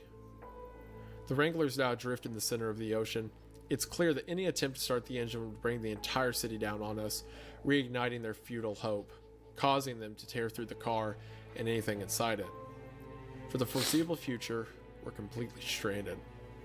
Oh no. Don't worry about it, okay? I don't think they're going to leave, Rob. They'll leave. They'll leave. Okay, and what then? They'll still be everywhere. Hey, we're a smart pair. We'll think of something. Hmm. In the eerie, pervasive calm that surrounds us, I set myself down next to Rob and leaned back against the wall. With nothing else to do but wait for our situation to change, after watching the figures outside for over an hour, the only thing that's different is a strange, needling sensation that feels like it's emanating from now absent forearm. My arm hurts. How's that possible? Don't worry, that's it's called phantom limb. You got some sensation, right? Like, you still got something there. A lot of people get that after amputations. Here. Rob reaches into his medical kit and retracts a blue jar of tablets. Twisting off the cap, he shakes 2 pills free. You're gonna need these for the pain. I stare at the tablets for a moment before collecting them from his open palm. He passes me his canteen and I swallow them down in 2 weak gulps. You have a lot of experience with these amputations? More than you think. My brow furrows. Though I'd meant my remark as a passing jibe, Rob's response rings with a strange sincerity. Takes me a moment to realize why that is. I forgot. You were drafted. You never talked about it. Been thinking about it a lot, though. A bunch of strangers brought together under false pretenses, told that we were serving a grand purpose by some old liar. Guess it's interesting how time repeats itself. Now that I think about it, he drove a Jeep, too. That's pretty good. Yeah. Rob, I told you. You didn't bring us here. I don't change nothing. Don't change what I did. To you, to Bobby, to any of them. Maybe you were there in the forest, but I was the one who started this. The one who kept asking what was at the end of the road. What do you think is at the end of the What do you think is at the end, Rob? Starting to think that ain't for me to know. I've been moving from place to place so long, seeing everyone else settle down. As far as I could see, the end of the road is just wherever you decide to stop.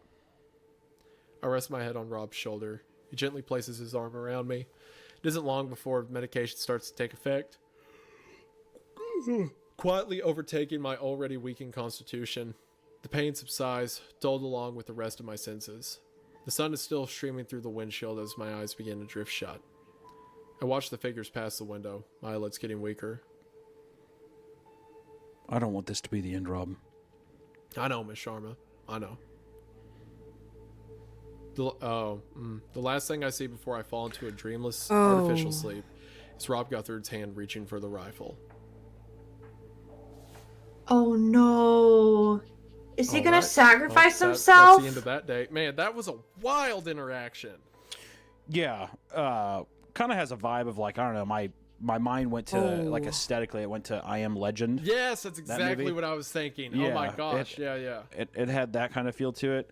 Also, it kind of makes you think that Rob brought these people here so he could have people that knew about it. But I think also he is so determined to get to the end and come back so that also he could, in my opinion, I think that he was going to blow up the tunnel as well in a weird way. I think he wants to see what's at the end. So I think he can have that piece is what I think. Just because I feel like knowing that he can go back, I think that his obsession will never stop until he knows. Maybe. I don't know. I think I kind of believe him for now when he's like, I just want to tell the world. I want the world to know what's in here. Oh, so I think that's that. But in my opinion, I think that it would lead to him blowing it up or something. Like I feel like he would carry out his son's wishes. Maybe he hasn't said it, but it hasn't been said. But I see that kind of future, I guess, of like you. It's like an itch, like an itch you have to scratch or whatever. All right, cool. Let's Just keep going. Yep. Man, I'm scared. When my eyes work themselves open, the sun's beginning to set. Oh, I think I know what just happened. Oh no, bro. Do you want me to tell you what I'm thinking is gonna happen, or do you want it to be a surprise? I mean, I think Rob sacrificed himself. I think he's Yeah. going to. Yeah. I think he's gonna go make noise with the gun so she can keep driving. Yeah. Yep. Mm-hmm. Yeah. Man, if that's where this goes, that's a good death. I talked about it. If that's where this goes, that's a good way to out a Yeah, I mean, character. he has to, once again, it's kind of the thing you said earlier of like he kind of has to. I think to be effective, I don't think he can survive. Correct. So I And heard. also, there's a whole Yeah. thing in fiction, right? Like, somehow a character has to atone to be satisfying, right? So regardless of how much we like Rob, his actions did lead to the death of these people.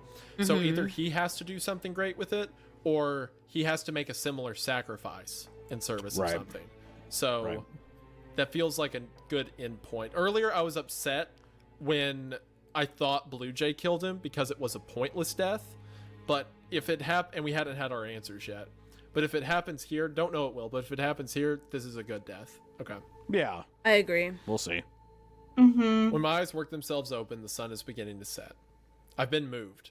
As my vision adjusts, it becomes clear that I'm still in the Wrangler, my head resting against a pile of fresh clothes, a soft travel blanket laid across me.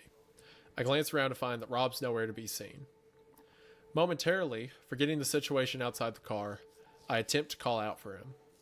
The syllable catches in my throat as a shambling figure passes by the window, wringing its hands in despair and casting a long shadow through the car.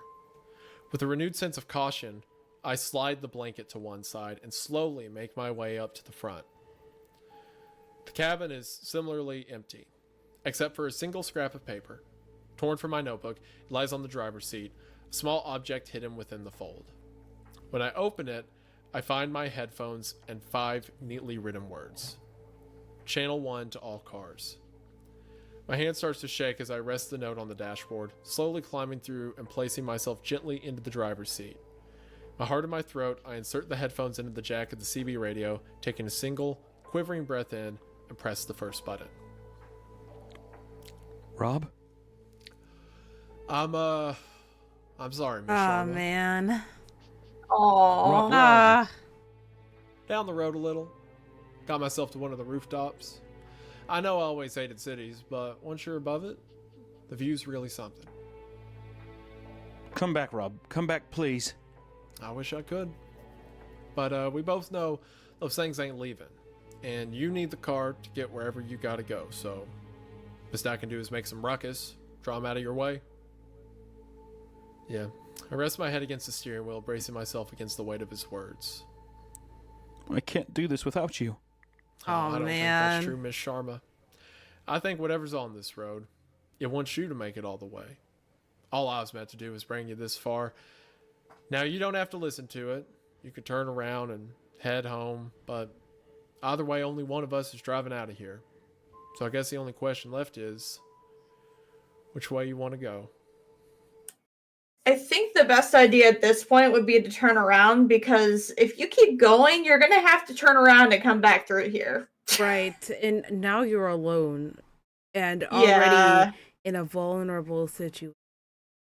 Mm-hmm. Although, like, I would hate to turn around, like all these people died. I'm like, man, I feel like we're so close, but like, you don't really know that for a fact. Unless and- unless it's somehow a loop where you, like, once you get to the end, you're back at the tunnel or something. Unless it's like that, there's no way that she's gonna be able to get back. Right. Well, are you ahead of me or behind me? That which way you want to go got me a little bit, because that's what he said to her at the beginning. I can be anywhere. Your choice, Miss Sharma.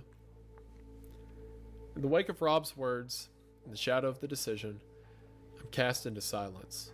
Not because the choice is hard, but because I'm ashamed that it's so easy. It was made the moment I first stepped into the Wrangler, and renewed in every perplexing moment since. The need to know, to comprehend, to uncover the truth has been with me all my life, but I never knew its roots ran so deep, that it would endure so ardently when everyone else, had been stripped away. I stare into the rearview mirror, seeing myself for the very first time, and I have to admit, I'm scared. Stay where you are, Rob. Okay, Miss Sharma. You ready? Yeah, I'm ready. Alright then. Suppose it's about time this thing did some good. The shot explodes through the radio before a faint booming echo reaches me on the quiet city air. Its effect on the city dwellers is immediate. Their collective melancholy shatters in an instant, replaced by a renewed fixation. Before I know it, the desperate crowd unites once more into a stampeding horde, rushing past the windows of the Wrangler and back down the road towards the source of the noise. They on their way? As the last of the city dwellers disappear behind me, I run my hand across the steering wheel and down to the ignition. Yeah, they're on their way. Okay then. What are you waiting for? With a fateful twist of the key, the Wrangler roars back to life. The wheels kick against the asphalt, transporting me through the streets of the city. As I barrel away from the intersection, I see a small contingent of pursuers rushing around the corner behind me. Rob fires the rifle again, maintaining the attention of the majority. The stragglers fall away in my rearview mirror, losing ground against the Wrangler. I take the first left, then the next possible right, then another left. A few minutes later, I eventually find myself on the last stretch of road, leading me back into the vast and empty desert. So, you gonna make it? Yeah, I'm gonna make it. Good. Surprised that's they're good. still talking.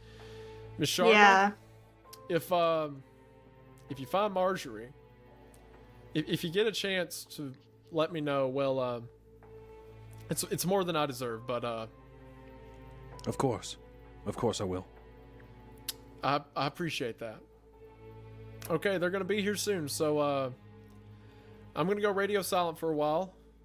If I call, you'll know I made it out, and if I don't call, you just assume I made it out. Okay? Oh. Please tell me you're No. gonna be all right, Rob. It's been a real honor driving with you, Miss Sharma. Oh. Sound of Oh. the final shot reverberates through the radio. Oh. Its echo drowned out by the roaring engine of the Wrangler. The world shifts around me as I burst out of the city and back onto the desert road. The way ahead is laden with immense possibility, yet as I disappear into the vastness of the desert, I can only think of what I've left behind. Rob J. Guthard had his flaws. Marked by loss, driven by obsession, his good intentions often paving the way to tragedy and heartbreak. As the tears begin to roll down my cheeks, I decide to remember him differently. As a valued friend, a good man, and above all else, a great story. No matter how you tell it. And Yeah. that's sad. Yeah. That's great. Yeah, Yeah, that's that how you is my really heart. that's how you sad. send out a character like that. Yeah. Yep. Yeah, wonderful. Yeah. Yeah. Absolutely wonderful. Cool. And now that was part 9 of part 10. I mean, this is the final one, so whatever kind of mysteries are going to be solved here. I mean, what do you think? I mean, I guess before we go into the final part, do you think that he was right when he says that the road wanted her to be the only one to kind of go through, and that like maybe it showed that aberration, you know, all those years ago to him? I think so a little bit. I mean, he's the ferryman, right? He's the one who transports everyone. He's got her to the destination, or at least far enough that she can get herself the rest of the way. I think it was her. I think she's the storyteller in all of this. So yeah, whatever prophecy this road wants to be out here, whatever the left-right game is capable of, I think it wants her to be the survivor. Even if not the survivor, the one who gets the message out here, which it seems like, according to the bookend of this, the person sending out these messages, she was, right? She sent out. Well, the that's what I was narrative, going to say, is that at some point we're going to have to see that she sends this out. Also, she's having to transcribe this with one fucking hand. Right. mind you. So, I was gonna bring that up earlier, think but I just that forgot. don't- Like, part of me, like, I don't know. Part of me thinks that there is something like that she decides to stay or something. Like that's where my mind's at now. I don't think that's true, but part of me feels like there is a finite solution to what has happened and to how she is able to get stuff. I don't think she's gonna outright die. There may be something similar, like she joins the Aether, or she becomes a part, something like that. Yeah. I don't think she gets out though. No. Maybe. I mean, if she got out. Maybe, If, but if- I don't if think she that got makes out, sense.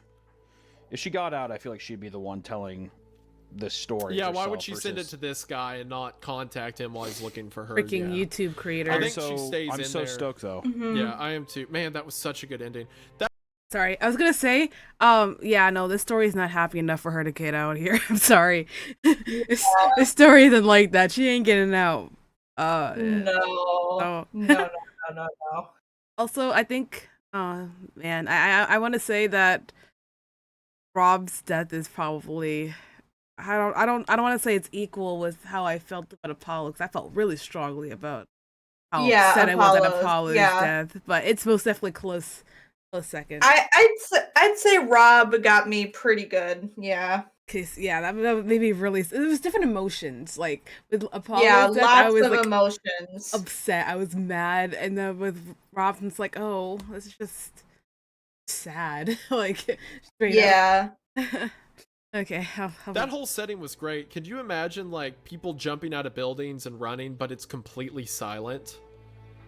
Like they're sprinting like thousands of people and there Mhm. isn't a decibel. Mm-hmm. That place would have terrified me. By the Yeah. way, That's Yeah. such a I mean, cool it's- visual. That's so It is cool. really.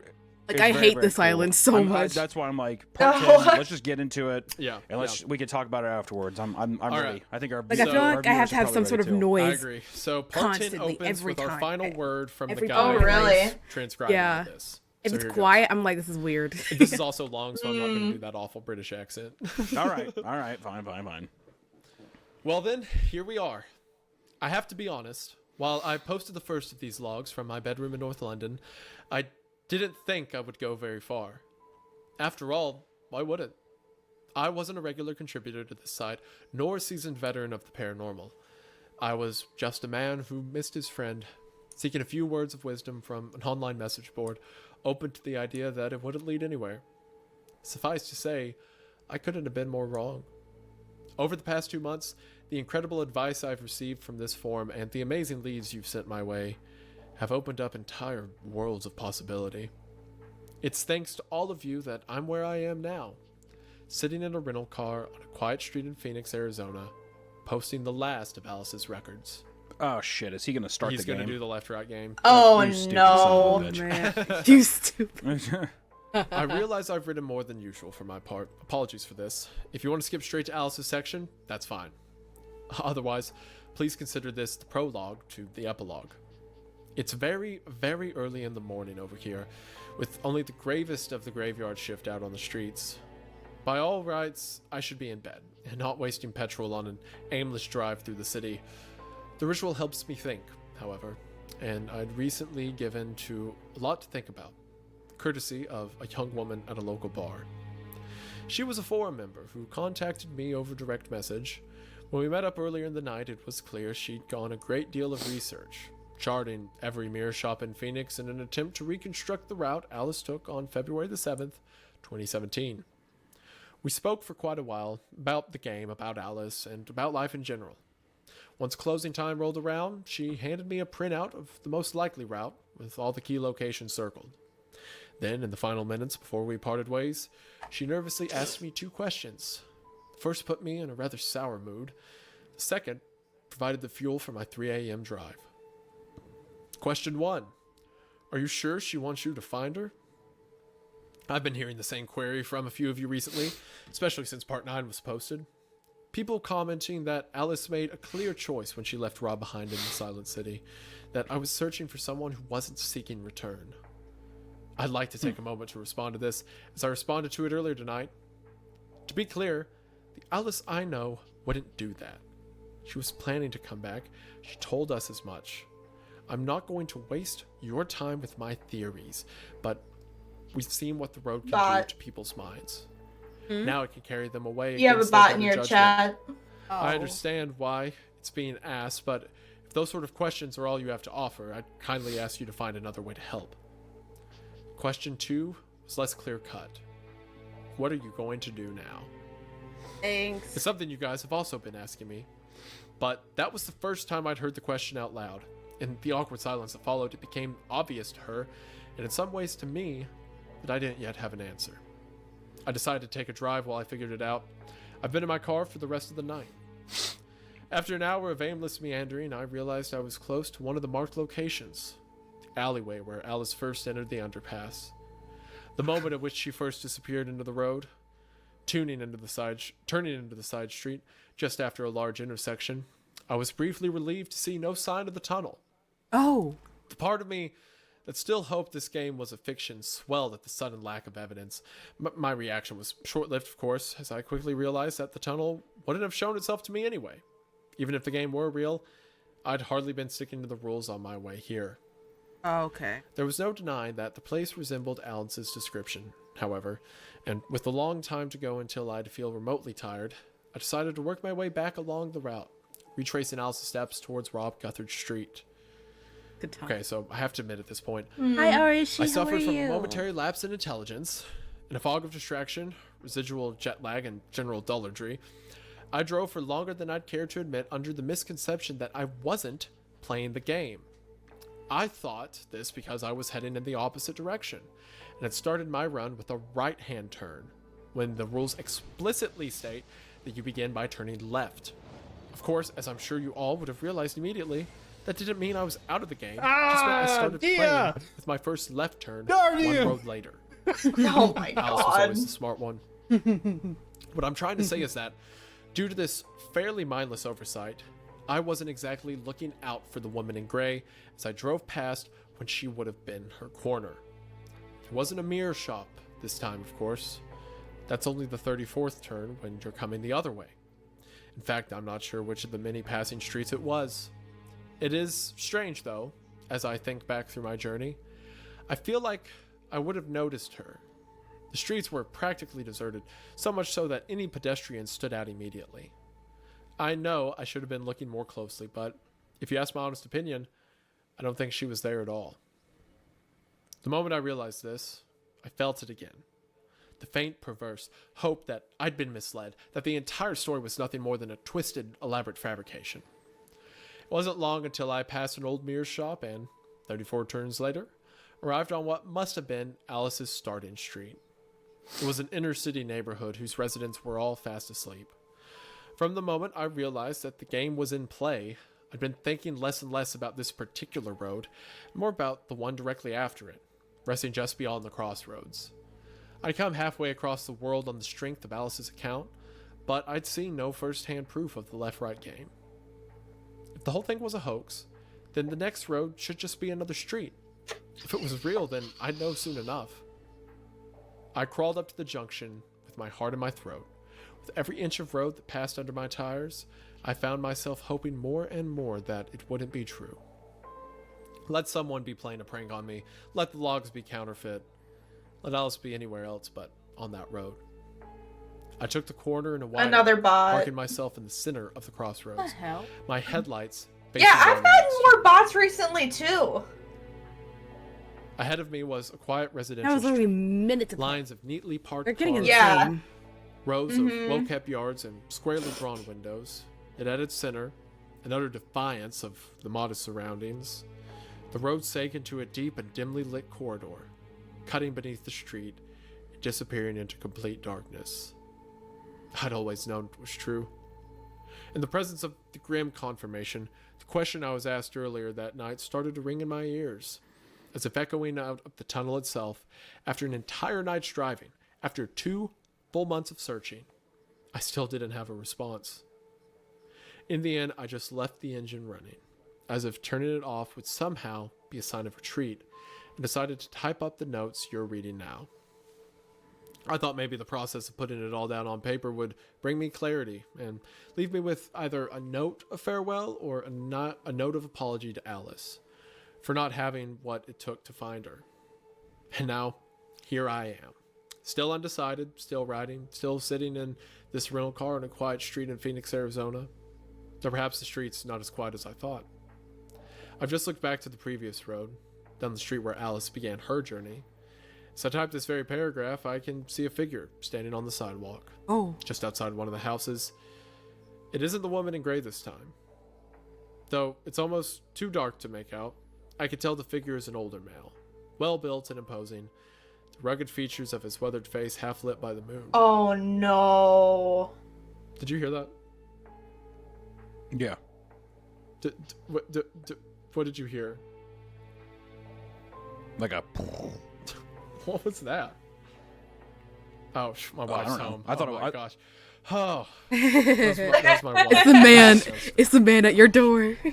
I thought it was you just moving a cup on your desk or something like that. No, word. It's just okay. All right. Time for that too.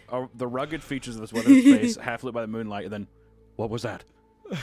That would Okay. have spooked me too, honestly. Half lit by the moon. I've never seen this person before, yet he bears a striking It's gotta be resemblance Rob. to another man. Yeah, it's The man Rob. whose description has been well recorded within the pages of Alice's logs. He watches me in silence, staring through the window of my still running car. I wonder if he can help. Interesting. So yeah, he did the route And that's backwards, where which means he's about to enter the and that's tunnel, where it ends. Which puts him, because he Yeah. started at the mirror shop, it puts him right next What? to the house.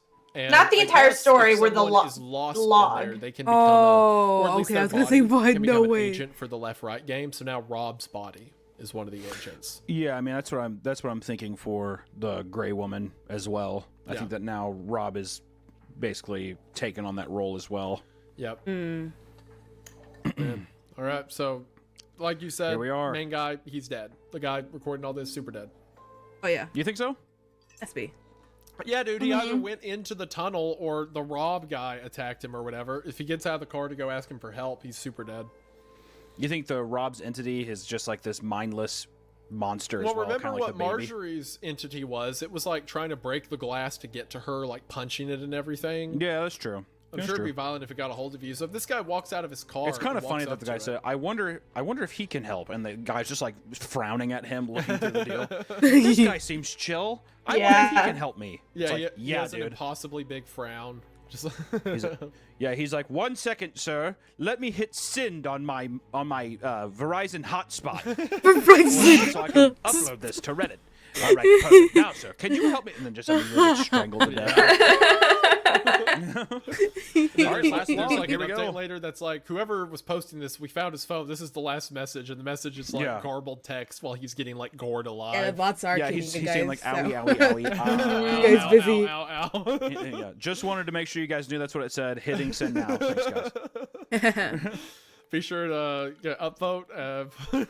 Let the mods know. Put it in the vote. Okay. Anyway. All right. So we're now on to the end. The final All right, let's entry do of it. The Left Right game. February 20th, 2017. The Left Right game was once nothing more than a 9-page document peeking out of a yellow envelope resting quietly on my desk. I remember reading it on my lunch break. I remember it made me laugh. The submission had arrived with the first post, quietly making its way around the office, treated by everyone as a short-lived novelty of little journalistic value.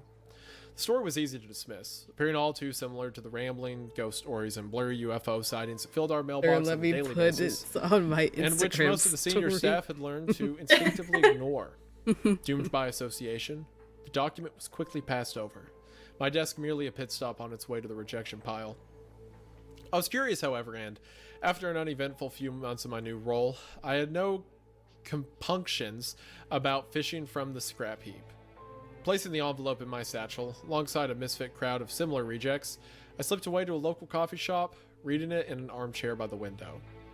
Somewhere around page 3, between the description of the game's rules and the exhaustive list of required skills, my mouth started to curl into an irrepressible smile. They'd been gloriously wrong about this one. It wasn't some paranoid diatribe, nor a sensationalist plea for attention. Within those pages lay an introductory glimpse of a man's passionate obsession.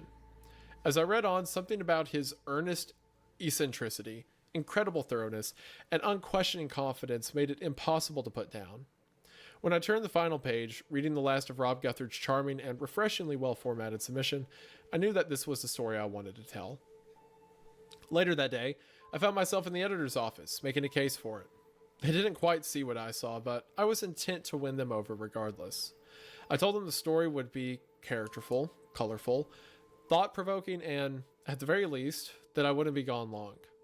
It's been 12 days since then, 10 since I first entered the Wrangler in Phoenix, Arizona, 5 since I commandeered it myself, leaving Rob behind in the Silent City. Oh, dang. Oh, I haven't updated much recently, save for a regular set of notes made for my own benefits. In all honesty, after I finished writing up my account of the city, I was struck by an overpowering sense of needlessness. There was no one left to receive these logs, no friends to proofread, no editor to hand them to. It seemed pointless to maintain the same prosaic format as before. I still largely agree with this assessment. It's only due to a set of exceptional circumstances that I've chosen to type up the following account in full. Whoever this reaches, I want to thank you for reading up to now. I'm quite sure this will be my final installment. Here we go. okay. Alice Sharma. Mm-hmm.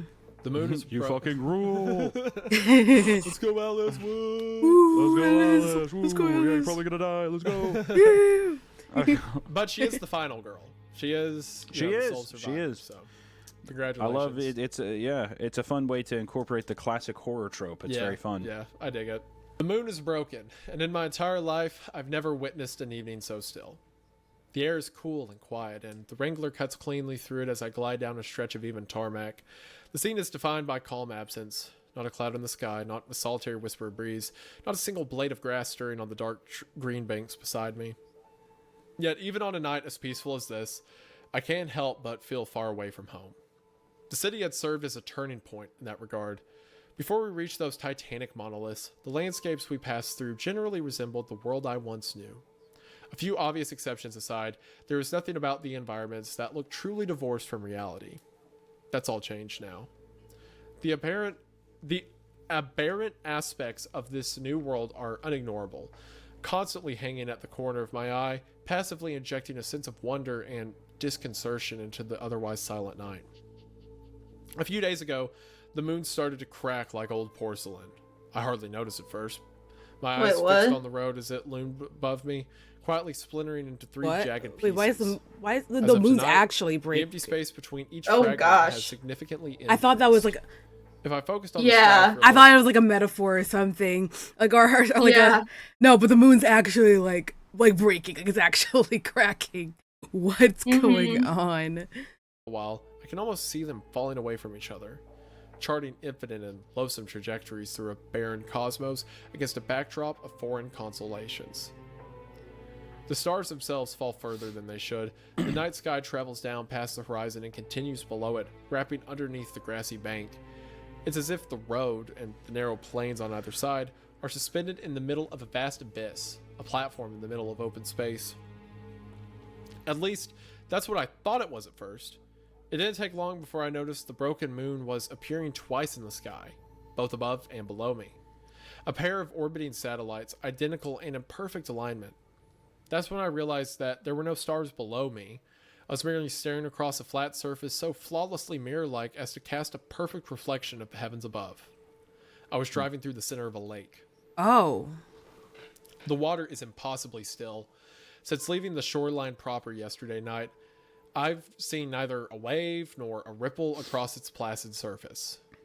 It's also undeniably vast, reaching beyond the horizon in every direction and continuing further still.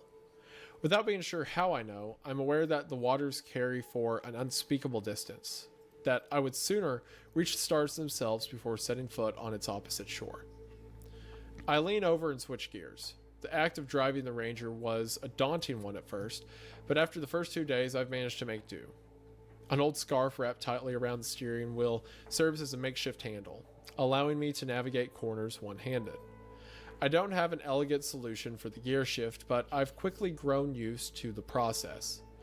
If I've learned anything from the road, it's that grace is the first casualty in the fight for survival. Adaptability, no matter how clumsy, outlasts it at every turn. A few minutes later, the Wrangler pulls up to a spacious verge, a large circle of land surrounded entirely by dark waters. At the far end, the grass seems to fall away, dropping sharply into the lake with a dead stop. The road continues, of course, but that's the only thing that does. With nothing on either side, it forms a narrow bridge of perfectly flat asphalt, raised on a bed of mud and rock. I press my boot onto the brake pedal, easing the Wrangler to a steady halt at the center of the clearing. For the first time today, I open the car door and climb out of my seat. The dull tap of asphalt shifts to a soft rustling as I make my way over to the lakeside. There's something on the shore. A barely discernible object, almost entirely concealed by a shock of verdant undergrowth. It's a miracle I'd managed to spy it from the road, though perhaps something about the stark uniformity of the landscape had made it stand out. As I advance toward the water and the object draws near, its indeterminate form solidifies in my mind. It's a human arm. Oh. Reaching out from the water and onto the bank. I crouch down to examine the few pertinent details. The fingers are still embedded firmly into the soil. The thumbnail is broken, colored by a peeling coat of faded varnish. There's a pallid, emaciated quality to the skin, spreading down the arm until it disappears beneath a thick, woolen sleeve. At the point it meets the surface, the water soaks into the fabric, turning it black from the original gray. With a sad exhalation, I rise to my feet and lean over the water's edge. The body of Marjorie Guthard lies against the silt. Her cheek resting on the lake bed. Her wide, bewildered eyes staring out into the open lake. hold on. Let me make sure I'm qualifying all that right. Her cheek is on the lake bed. Her wide... Okay. She's been almost perfectly preserved, save for the striking tautness of her skin and its malted gray pallor. She looks exactly like the woman I saw in the 34th turn. Okay, there we trying to go. repel me from the road. Yeah. And spoken of a lake drinking her wounds clean. So okay, Yeah. so that's so then definitely it's like it basically chews you up and spits you back out into a different likeness, into like a new character. That's what the road does. Like that's pretty much what happened at Rob at the beginning as well. Yeah. So she's the gray woman. Yeah. Do you want me to see what the gray woman's lines were while we were here? Oh Have my it god, pulled yes. up. Yeah, Let's we can go. ahead. Yeah. So Yeah. when he Might be saw, a good refresher. yeah, the gray woman said, "Lambs at the gate, hoping for something better than clover when all they find are things worse than slaughter." So that's referring to them, right? And then gray woman says, "He wanted to leave me, so I cut him out. The lake was hungry; it drank the wound clean." Oh, is that talking about the baby? Seems like it. Read He- it again. He Wait, wanted what? to leave me, so I cut him out. The lake was hungry; it drank the wound clean. How did she make it from the forest all the way here? If she cut the baby out in the forest. Maybe it didn't happen in the forest. Maybe it happened at the lake. I don't know. We'll see as we continue reading. And then she says, as the gray woman, "What do you think you're doing if you got mad?" And then the last phrase is, "Would you dance down the lion's tongue? It will shred you, you whore. It will shred you down to your sins." The lion's tongue. Interesting. Anyway, things to consider. So yeah, here's Marjorie's body. It seems her ramblings weren't completely void of fact. It's clear to see that Marjorie has been exsanguinated. So completely, in fact, that the only evidence that blood ever flowed through her veins is a large dark stain across her shredded blouse. Doesn't take long. That's gotta be where the baby came out. Yeah. It doesn't take long before the perpetrator makes itself known. As I stare into the water, a steady oh, wait a minute. Yeah, so the giant deformed thing that came running at them, that kept running down the road, that was Rob's son. Oh. Yeah. Oh, the guy. Seems like Wait, it. So the the only guy with the long face. The one that- Yeah. Oh. So okay, the one that So Rob he's shot and running didn't do down. anything. So he's running down the road, still searching for his wife. Oh, stop. That's. Oh, man. Oh. Oh, boy. Well. Okay. Oh, Only this three is monsters we've crazy. seen. Oh, man. like Have all actual been victims monsters of the actual. have been the three Guthards. It's been Rob Jr., Marjorie, and their unborn child. What about the hitchhiker though? Would you consider that That's a what I mean monster? by like monsters. Like it's Oh, a I see. monstrous, like, you know, like deformed creature. yeah, thing. yeah. Yeah, true. The I consider the hitchhiker to be more like the people of Jubilation, like thinking entities. No, you know? no, that's fair. I think Yeah, that yeah. also, like, the monsters are the only odd anomalies not from this world, is what it seems like. Correct. So it seems like everything in this world has this kept like physique to it, whereas the humans that get contorted become these things. Yep. Interesting. Cool. Okay. It doesn't take long before the perpetrator makes itself known. As I stare into the water, a steady stream of formless whispers sink up through the depths of the lake. Softly spoken murmurings drift up to my ears, taking root in the back of my mind and instantly blooming it into a flurry of deeply persuasive promises. I find myself entirely transfixed by the still water as a myriad of generous offerings unfold in throughout my consciousness. The whispers suggest an end to the phantom pains in my absent arm, perhaps even a completely restored limb, stronger than it had been before. Furthermore, it shows me a glimpse of its incomprehensible span, its furthest bank reaching across countless worlds, its deepest point lying below everything. I'm offered total knowledge of every league, every fathom, every inconceivable shore. My hand reaches down as the whispers continue, every bargain steeped in sweet beneficence. A moment later, my outstretched fingers brush against the soft grass. wrap around Marjorie's exposed arm. Dealing my heels into the ground, I lean myself backwards and pull. The water ripples and splashes as I drag Marjorie's lifeless body slowly onto the bank. I feel the voices in my mind grow louder, erupting in anger as I back away from the lake. The promises had been convincing, each quiet solicitation undeniably persuasive. But after seeing Marjorie's wretched fate and the look of eternal betrayal in her vacant eyes, I found myself aware of a subtle undercurrent behind every syllable, a sense of desperation and timeless hunger emanating from beneath the lake's surface. I already have a clear understanding of what would have happened if I'd lost myself to those waters. I suspect it's no coincidence that of the countless shores it showed me, all of them appeared to be deserted. Marjorie wouldn't have stood a chance. She left the forest alone, grievously wounded and without a vehicle. She'd walked the whole way here, bleeding endlessly, the road's rejuvenating power battling every moment against her body's natural inclination to die.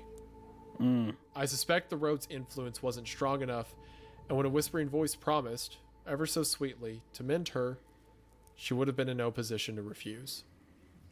Okay, so she gets to the forest, the child is C-sectioned, right?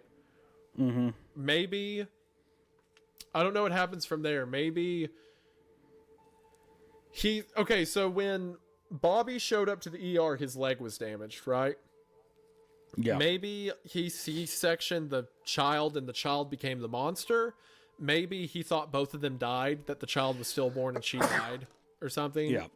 Maybe something like that, but she keeps walking and then she gets to this Well, if lake he- that goes on hold forever. on. The lake shows you. If he thought she died, why would he go back for her?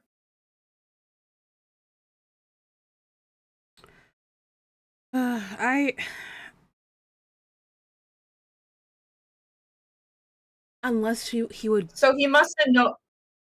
would I he don't really feel go like through he all would of go that back for a a corpse? body. I don't think he would.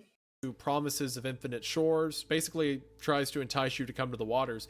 I like how Alice describes it as being hungry, almost like it's trying to trick food into coming into it. But Marjorie, who had been broken for this long, let herself go to it. Yeah, I mean, probably in agony the whole way there. Yeah. I mean, granted, the Wrangler, she had to walk through the Silent City and everything. Yep. Go through all those places.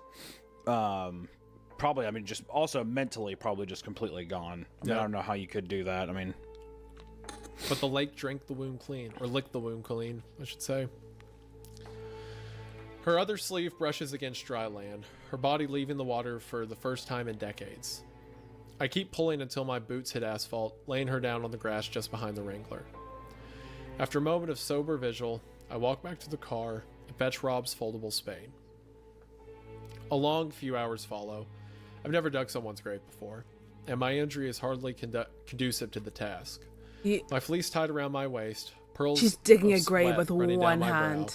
I managed to slowly chip away at the And damper. a spade. 5 hours later, And a back spade. cramping, my hand raw from gripping the shovel. Unbelievable. Damn. I attempt to lower Marjorie into the rough pit with some semblance of grace, her legs dropping limply into the soft soil despite my best efforts. It takes over an hour to shovel the soil back.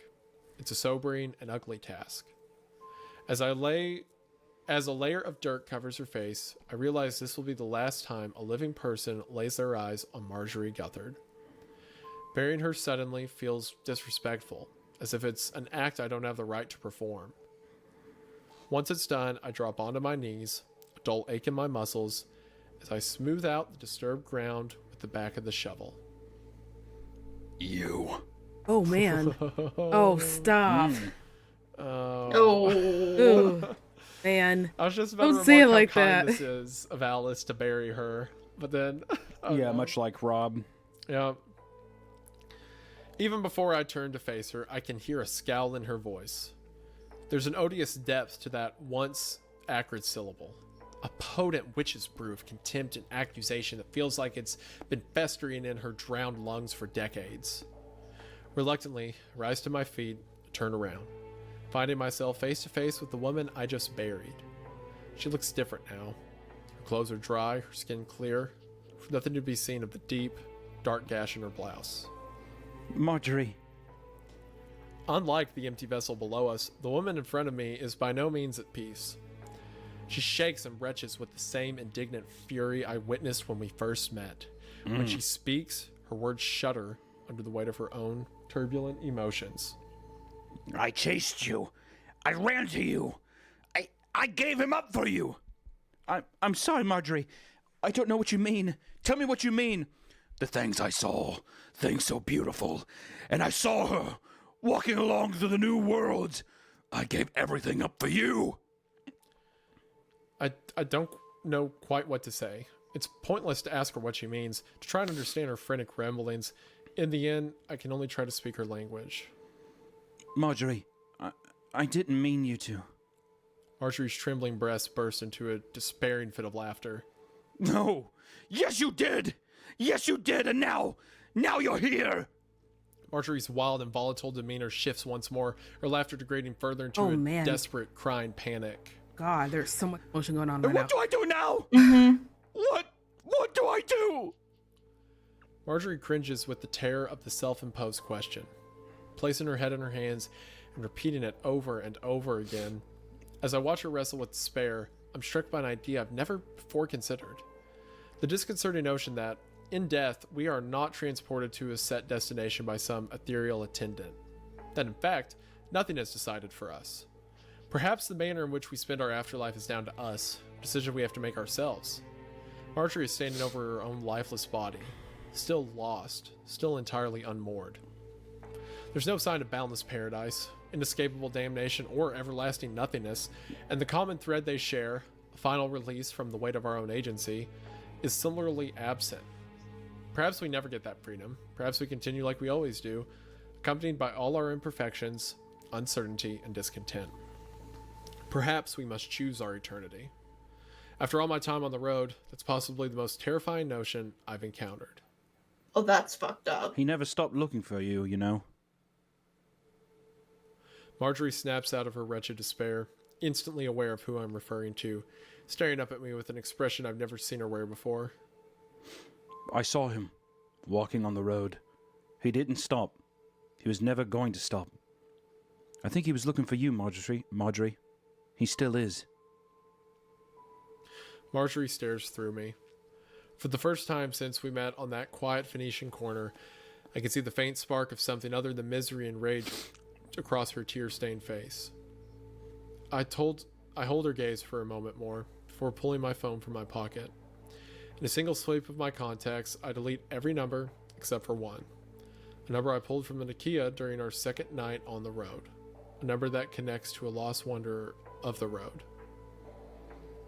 I don't know if this can help, but stranger things have happened. She stares up into my eyes. I feel like we're finally meeting for the first time. Without a word, Marjorie reaches out a quivering hand and takes the phone from my outstretched fingers.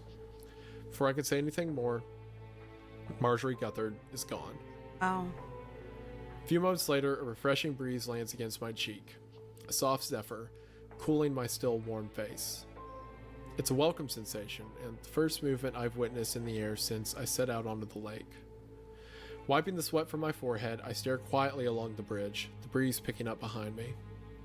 It's a subtle wind at first, brushing stray hairs across my forehead, chilling the perspiration on my neck. Yet as I reach my hand out and feel the air slip between my fingers, I'm witness to a steady rise in both strength and magnitude. The sound of the wind grows from a whisper to a howl. Seconds later, the hanging sleeves of my fleece begin to stream sideways. My hair lifts from my back, billowing in the throes of a developing gale. I pick up against the Wrangler's hood as the air finally erupts into a roaring, cacophonous cyclone. Oh boy. My hand reflexively seeks the sturdy frame of the Wrangler, my fingers wrapping around the grill, my arm tensing at the unrelenting wind threatens to drag me from the road. Squinching through the violent tempest, I focus on a single point in space.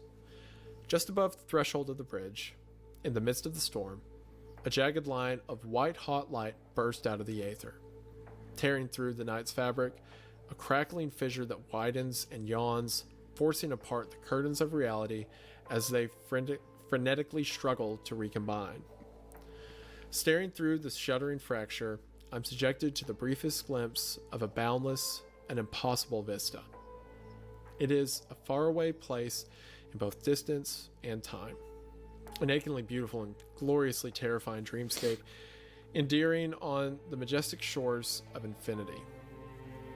Every moment there spans a millennium and I'm unfolds just in like countless stunned directions at speechless once. right now. I have no Every idea what's passing going shadow on. folds Yeah, I know. darkness There's beyond so measure. much Their imagery edges going burned on. by the glare of a waking sun, which looks across I'm just like, what are we looking every at? conceivable word Yeah. with a hollow, rancorous intent. In the midst of this maddening landscape, a singular entity approaches, gliding towards the portal with the clear intent to pass through. As it breaches the shuddering gateway and the wind dies down around it, I stare up at its grand celestial form. The being is unlike anything I've ever seen. Composed entirely from electrical arcs of brilliant, magnescent light which burst from a volatile and blinding central core, it looks like a lightning storm. Its plasmatic tendrils snapping and crackling, bursting chaotically through the night air before collapsing in on themselves. As they fall back into the creature's center, they emit pale clouds of vaporous fractals that fade softly into the air. Somehow, even as my eyes barely adjust to the stark light, I realize that the entity usually burns much brighter.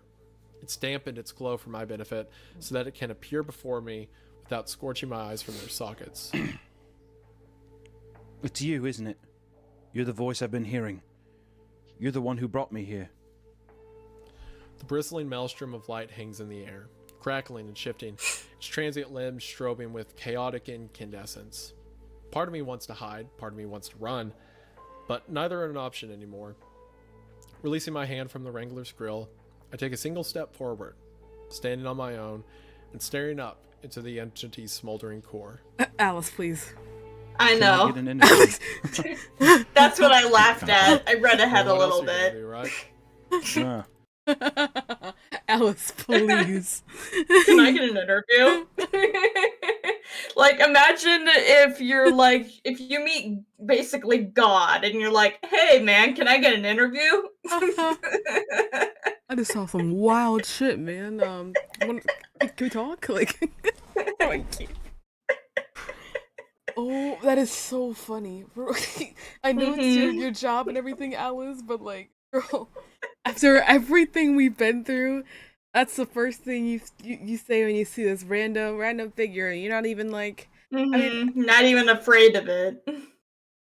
can I get an interview? Can I ask you a couple questions? Like, hands move on. The Yeah. creature doesn't react.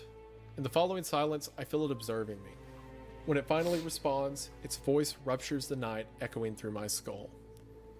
There is little time, but you may ask what questions you have.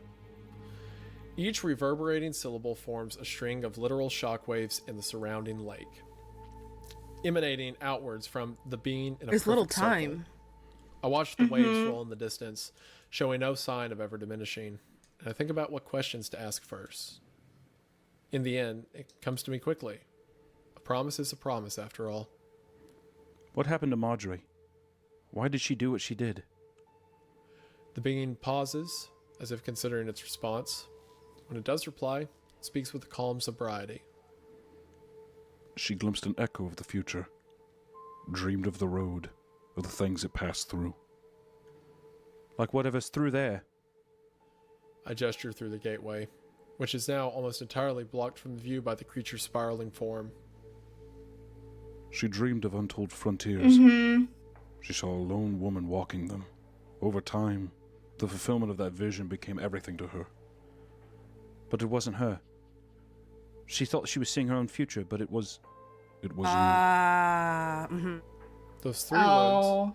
as they burst into the open air, casting three narrow waves across the boundless water, hit me with a deep and heavy force.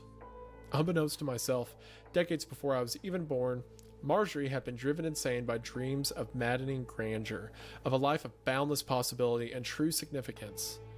She had given everything up to chase a shadow that eventually turned out to be mine.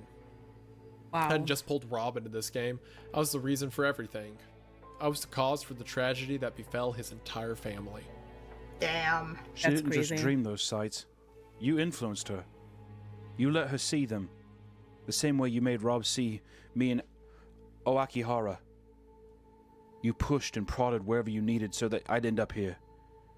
Are you the reason Bobby got the rules in the first place? Yes. But why? You toyed with so many lives across decades. Why me? Why does it matter that I traveled the road? Because across all humanity, across every conceivable permutation, you are the one who makes it the furthest. It speaks plainly, as if the statement was a foregone conclusion. Yet, its words strike me into silence. The creature continues. I've watched you work your way here, through skill and through tenacity, and undeniably through luck. You were brought here because of these qualities, and they will carry you further along the road than any other. Then why didn't you just bring me here? All that influence, you didn't lift a finger. After everything that happened. Events transpired as they needed to. As they needed to? People died. Marjorie, Bobby, Ace, Apollo, Eve, Lilith, everyone! They're all gone. Do you not Fuck care Blue at all? Jay. In response to my words, the entity Yeah, remains silent. not exactly. as usual. Exactly.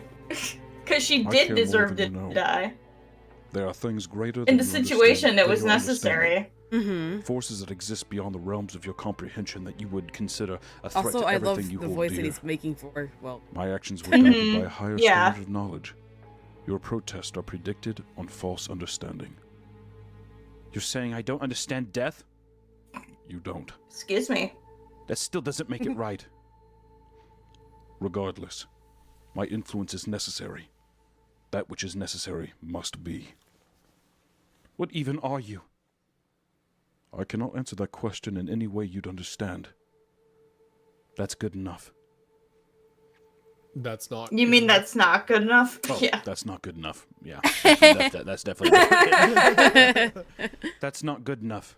The creature doesn't respond, as if it doesn't feel it needs to. So far, it's returned my every argument with impenetrable certainty. From the domain it occupies, knowing what it knows, my arguments must seem entirely facile. Even if it did feel the need to justify itself, after seeing the place it hails from, I wonder if there's any way I could ever comprehend its motives. Still, that doesn't mean my arguments are invalid, and the creature's lofty dispassion does little more than stoke my desire to oppose it. And what if I don't want any part of this?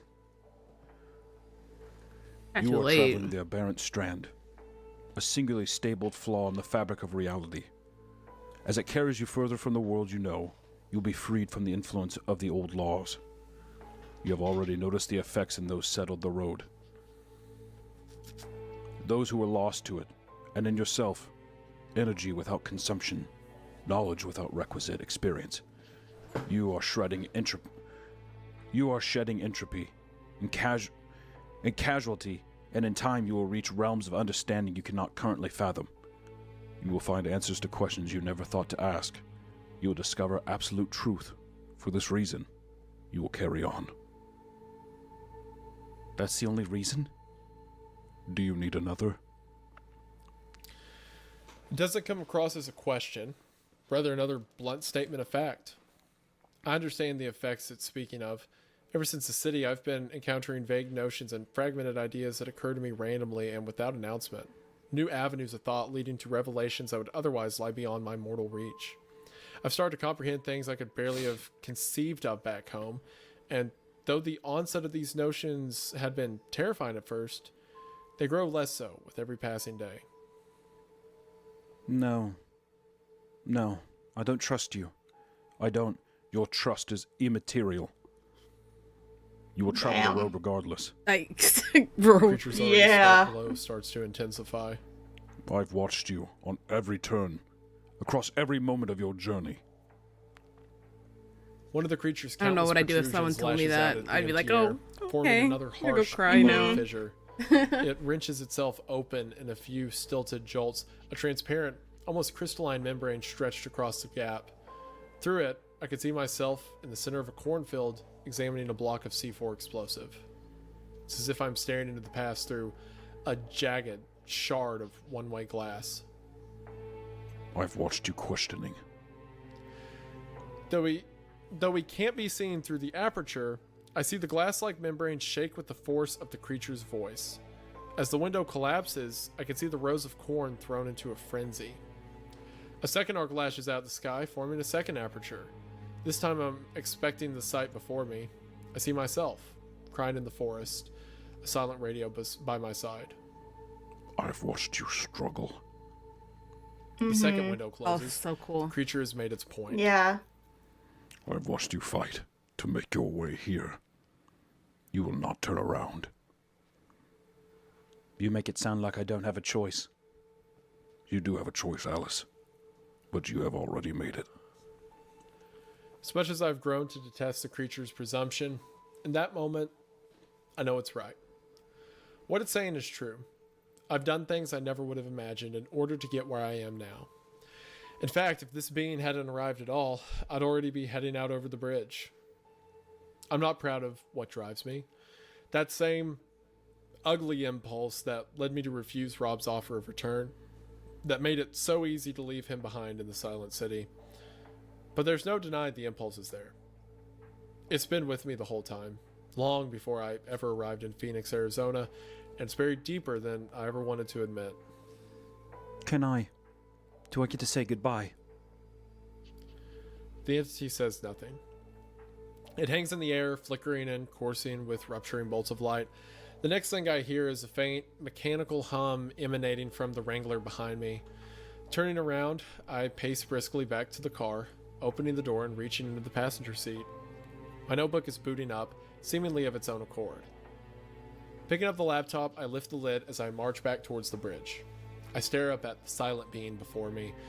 When I look down at the laptop, my email client is already displayed on the screen. Oh, for real, are she? How long do I have? Wow. Long enough.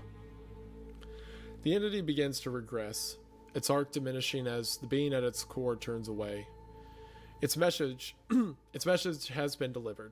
There's nothing more to discuss. As it passes through the gateway into an unknowable world far removed from my own, I call out after it. I'm still not certain I can trust you. The being focuses on me once more. As the fracture begins to close, a final set of waves pass across the surface of the lake as it solemnly replies. I remember. A moment later, the being is gone. Crazy. I stand motionless in the middle of the road, the entity's final remarks washing over me. Its curious choice of words echoing in my mind. In the renewed silence, the faint strings of an overwhelming and terrible revelation start to form in my mind. It could have simply said that it knew of my mistrust, that it heard the overtones in my voice, saw the disdain across my face, or otherwise sensed it in the space between us. Instead, the being spoke as if my current feelings were a memory, dwelling somewhere within its depths. It was undeniable that my time on the road was changing me, but in all this time, I never truly considered how those changes might evolve as my journey continues. I never thought about what I might gain, what I might lose, or about what I might inevitably become. A short while passes before I lower my eyes from the empty space above the bridge to the screen of my notebook. Lowering myself down, I cross my legs and rest my back against the Wrangler. If you've been reading from the beginning, you finally caught up with me. I hope you'll allow me a few personal messages. To Rob, I hope you're able to read this someday, and I am so sorry for everything I've done, Ugh, it's for not our everything I fault. may do. I mean, it is, I but hope like, you understand that I didn't know. And that yeah, none she of couldn't this do was anything your about fault. it. You did the best you could, and the days I spent with you were the most significant of my life. It was an honor to know you, and I hope that among these pages, you find the answers and the peace that you deserve. To my mom and dad, I'm sorry I won't be sending this to you. In the end, I was carried along this road by a profound selfishness and just can't bring myself to face you. I can't imagine the pain I'll be putting you through, and I won't try to justify my actions. All I can say is that I love you. I'm sorry that my last act towards you was one of cowardice. And finally to you, the person to whom this message will be addressed. I'm sorry. I always thought I'd see you again someday, that the roads I took would eventually lead me home. That doesn't look so likely now. Though I could say a lot to you, I'm not going to. But I wish we could have been friends for longer. It feels like a lifetime since I first arrived at Rob Guthard's quiet street.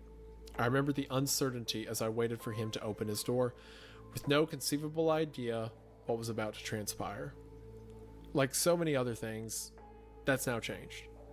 Despite being in an entirely new world, further from home than anyone's ever been, I know exactly what's going to happen next. I'm going to take a drive, take a left, then the next possible road on the right, then the next possible left. I'll repeat the process ad infinitum until I wind up somewhere new. So crazy. From there, I'll keep driving. Beyond worlds, beyond time, beyond the bounds of my imagining, to a place where the lake runs dry, where the broken moon drifts away, and the stars disappear in the rear view. To a place where everything has fallen away, and the road is all there is.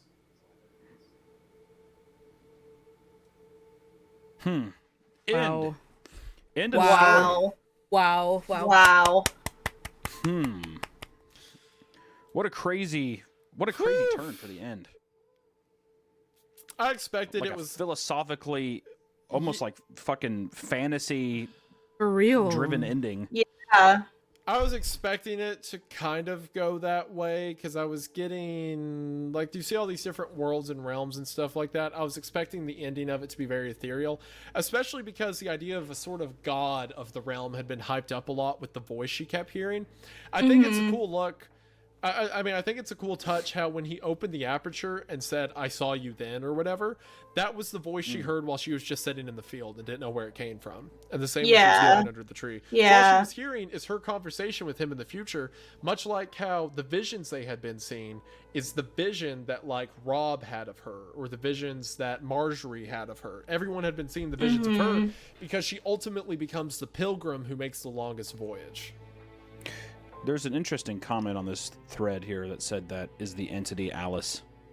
And I thought that's kind of interesting. Yeah, yeah, actually that's a good point because she says, "I don't trust you," and the entity says, said, "I "I remember." remember. I bet you're right. That Wow, probably is yeah. Alice at some eventual point. It's also the whole thing too about like the entity is speaking with such assuredness because they're just like, I already know you're gonna go. Like we've already lived this The kind of choice has thing. been made. Yeah. And now she's like so far beyond these kind of like she's now this like godlike entity that has like traveled through space and time and all this kind of stuff.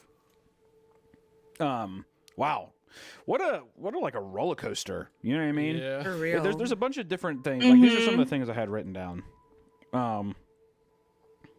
Do you want to watch Some of the this, things I or was do you gonna want to see what you just give thought. our own thoughts? We can give our own thoughts. Yeah. Oh, Jeez, this was a wild ride. dude, it was serious. That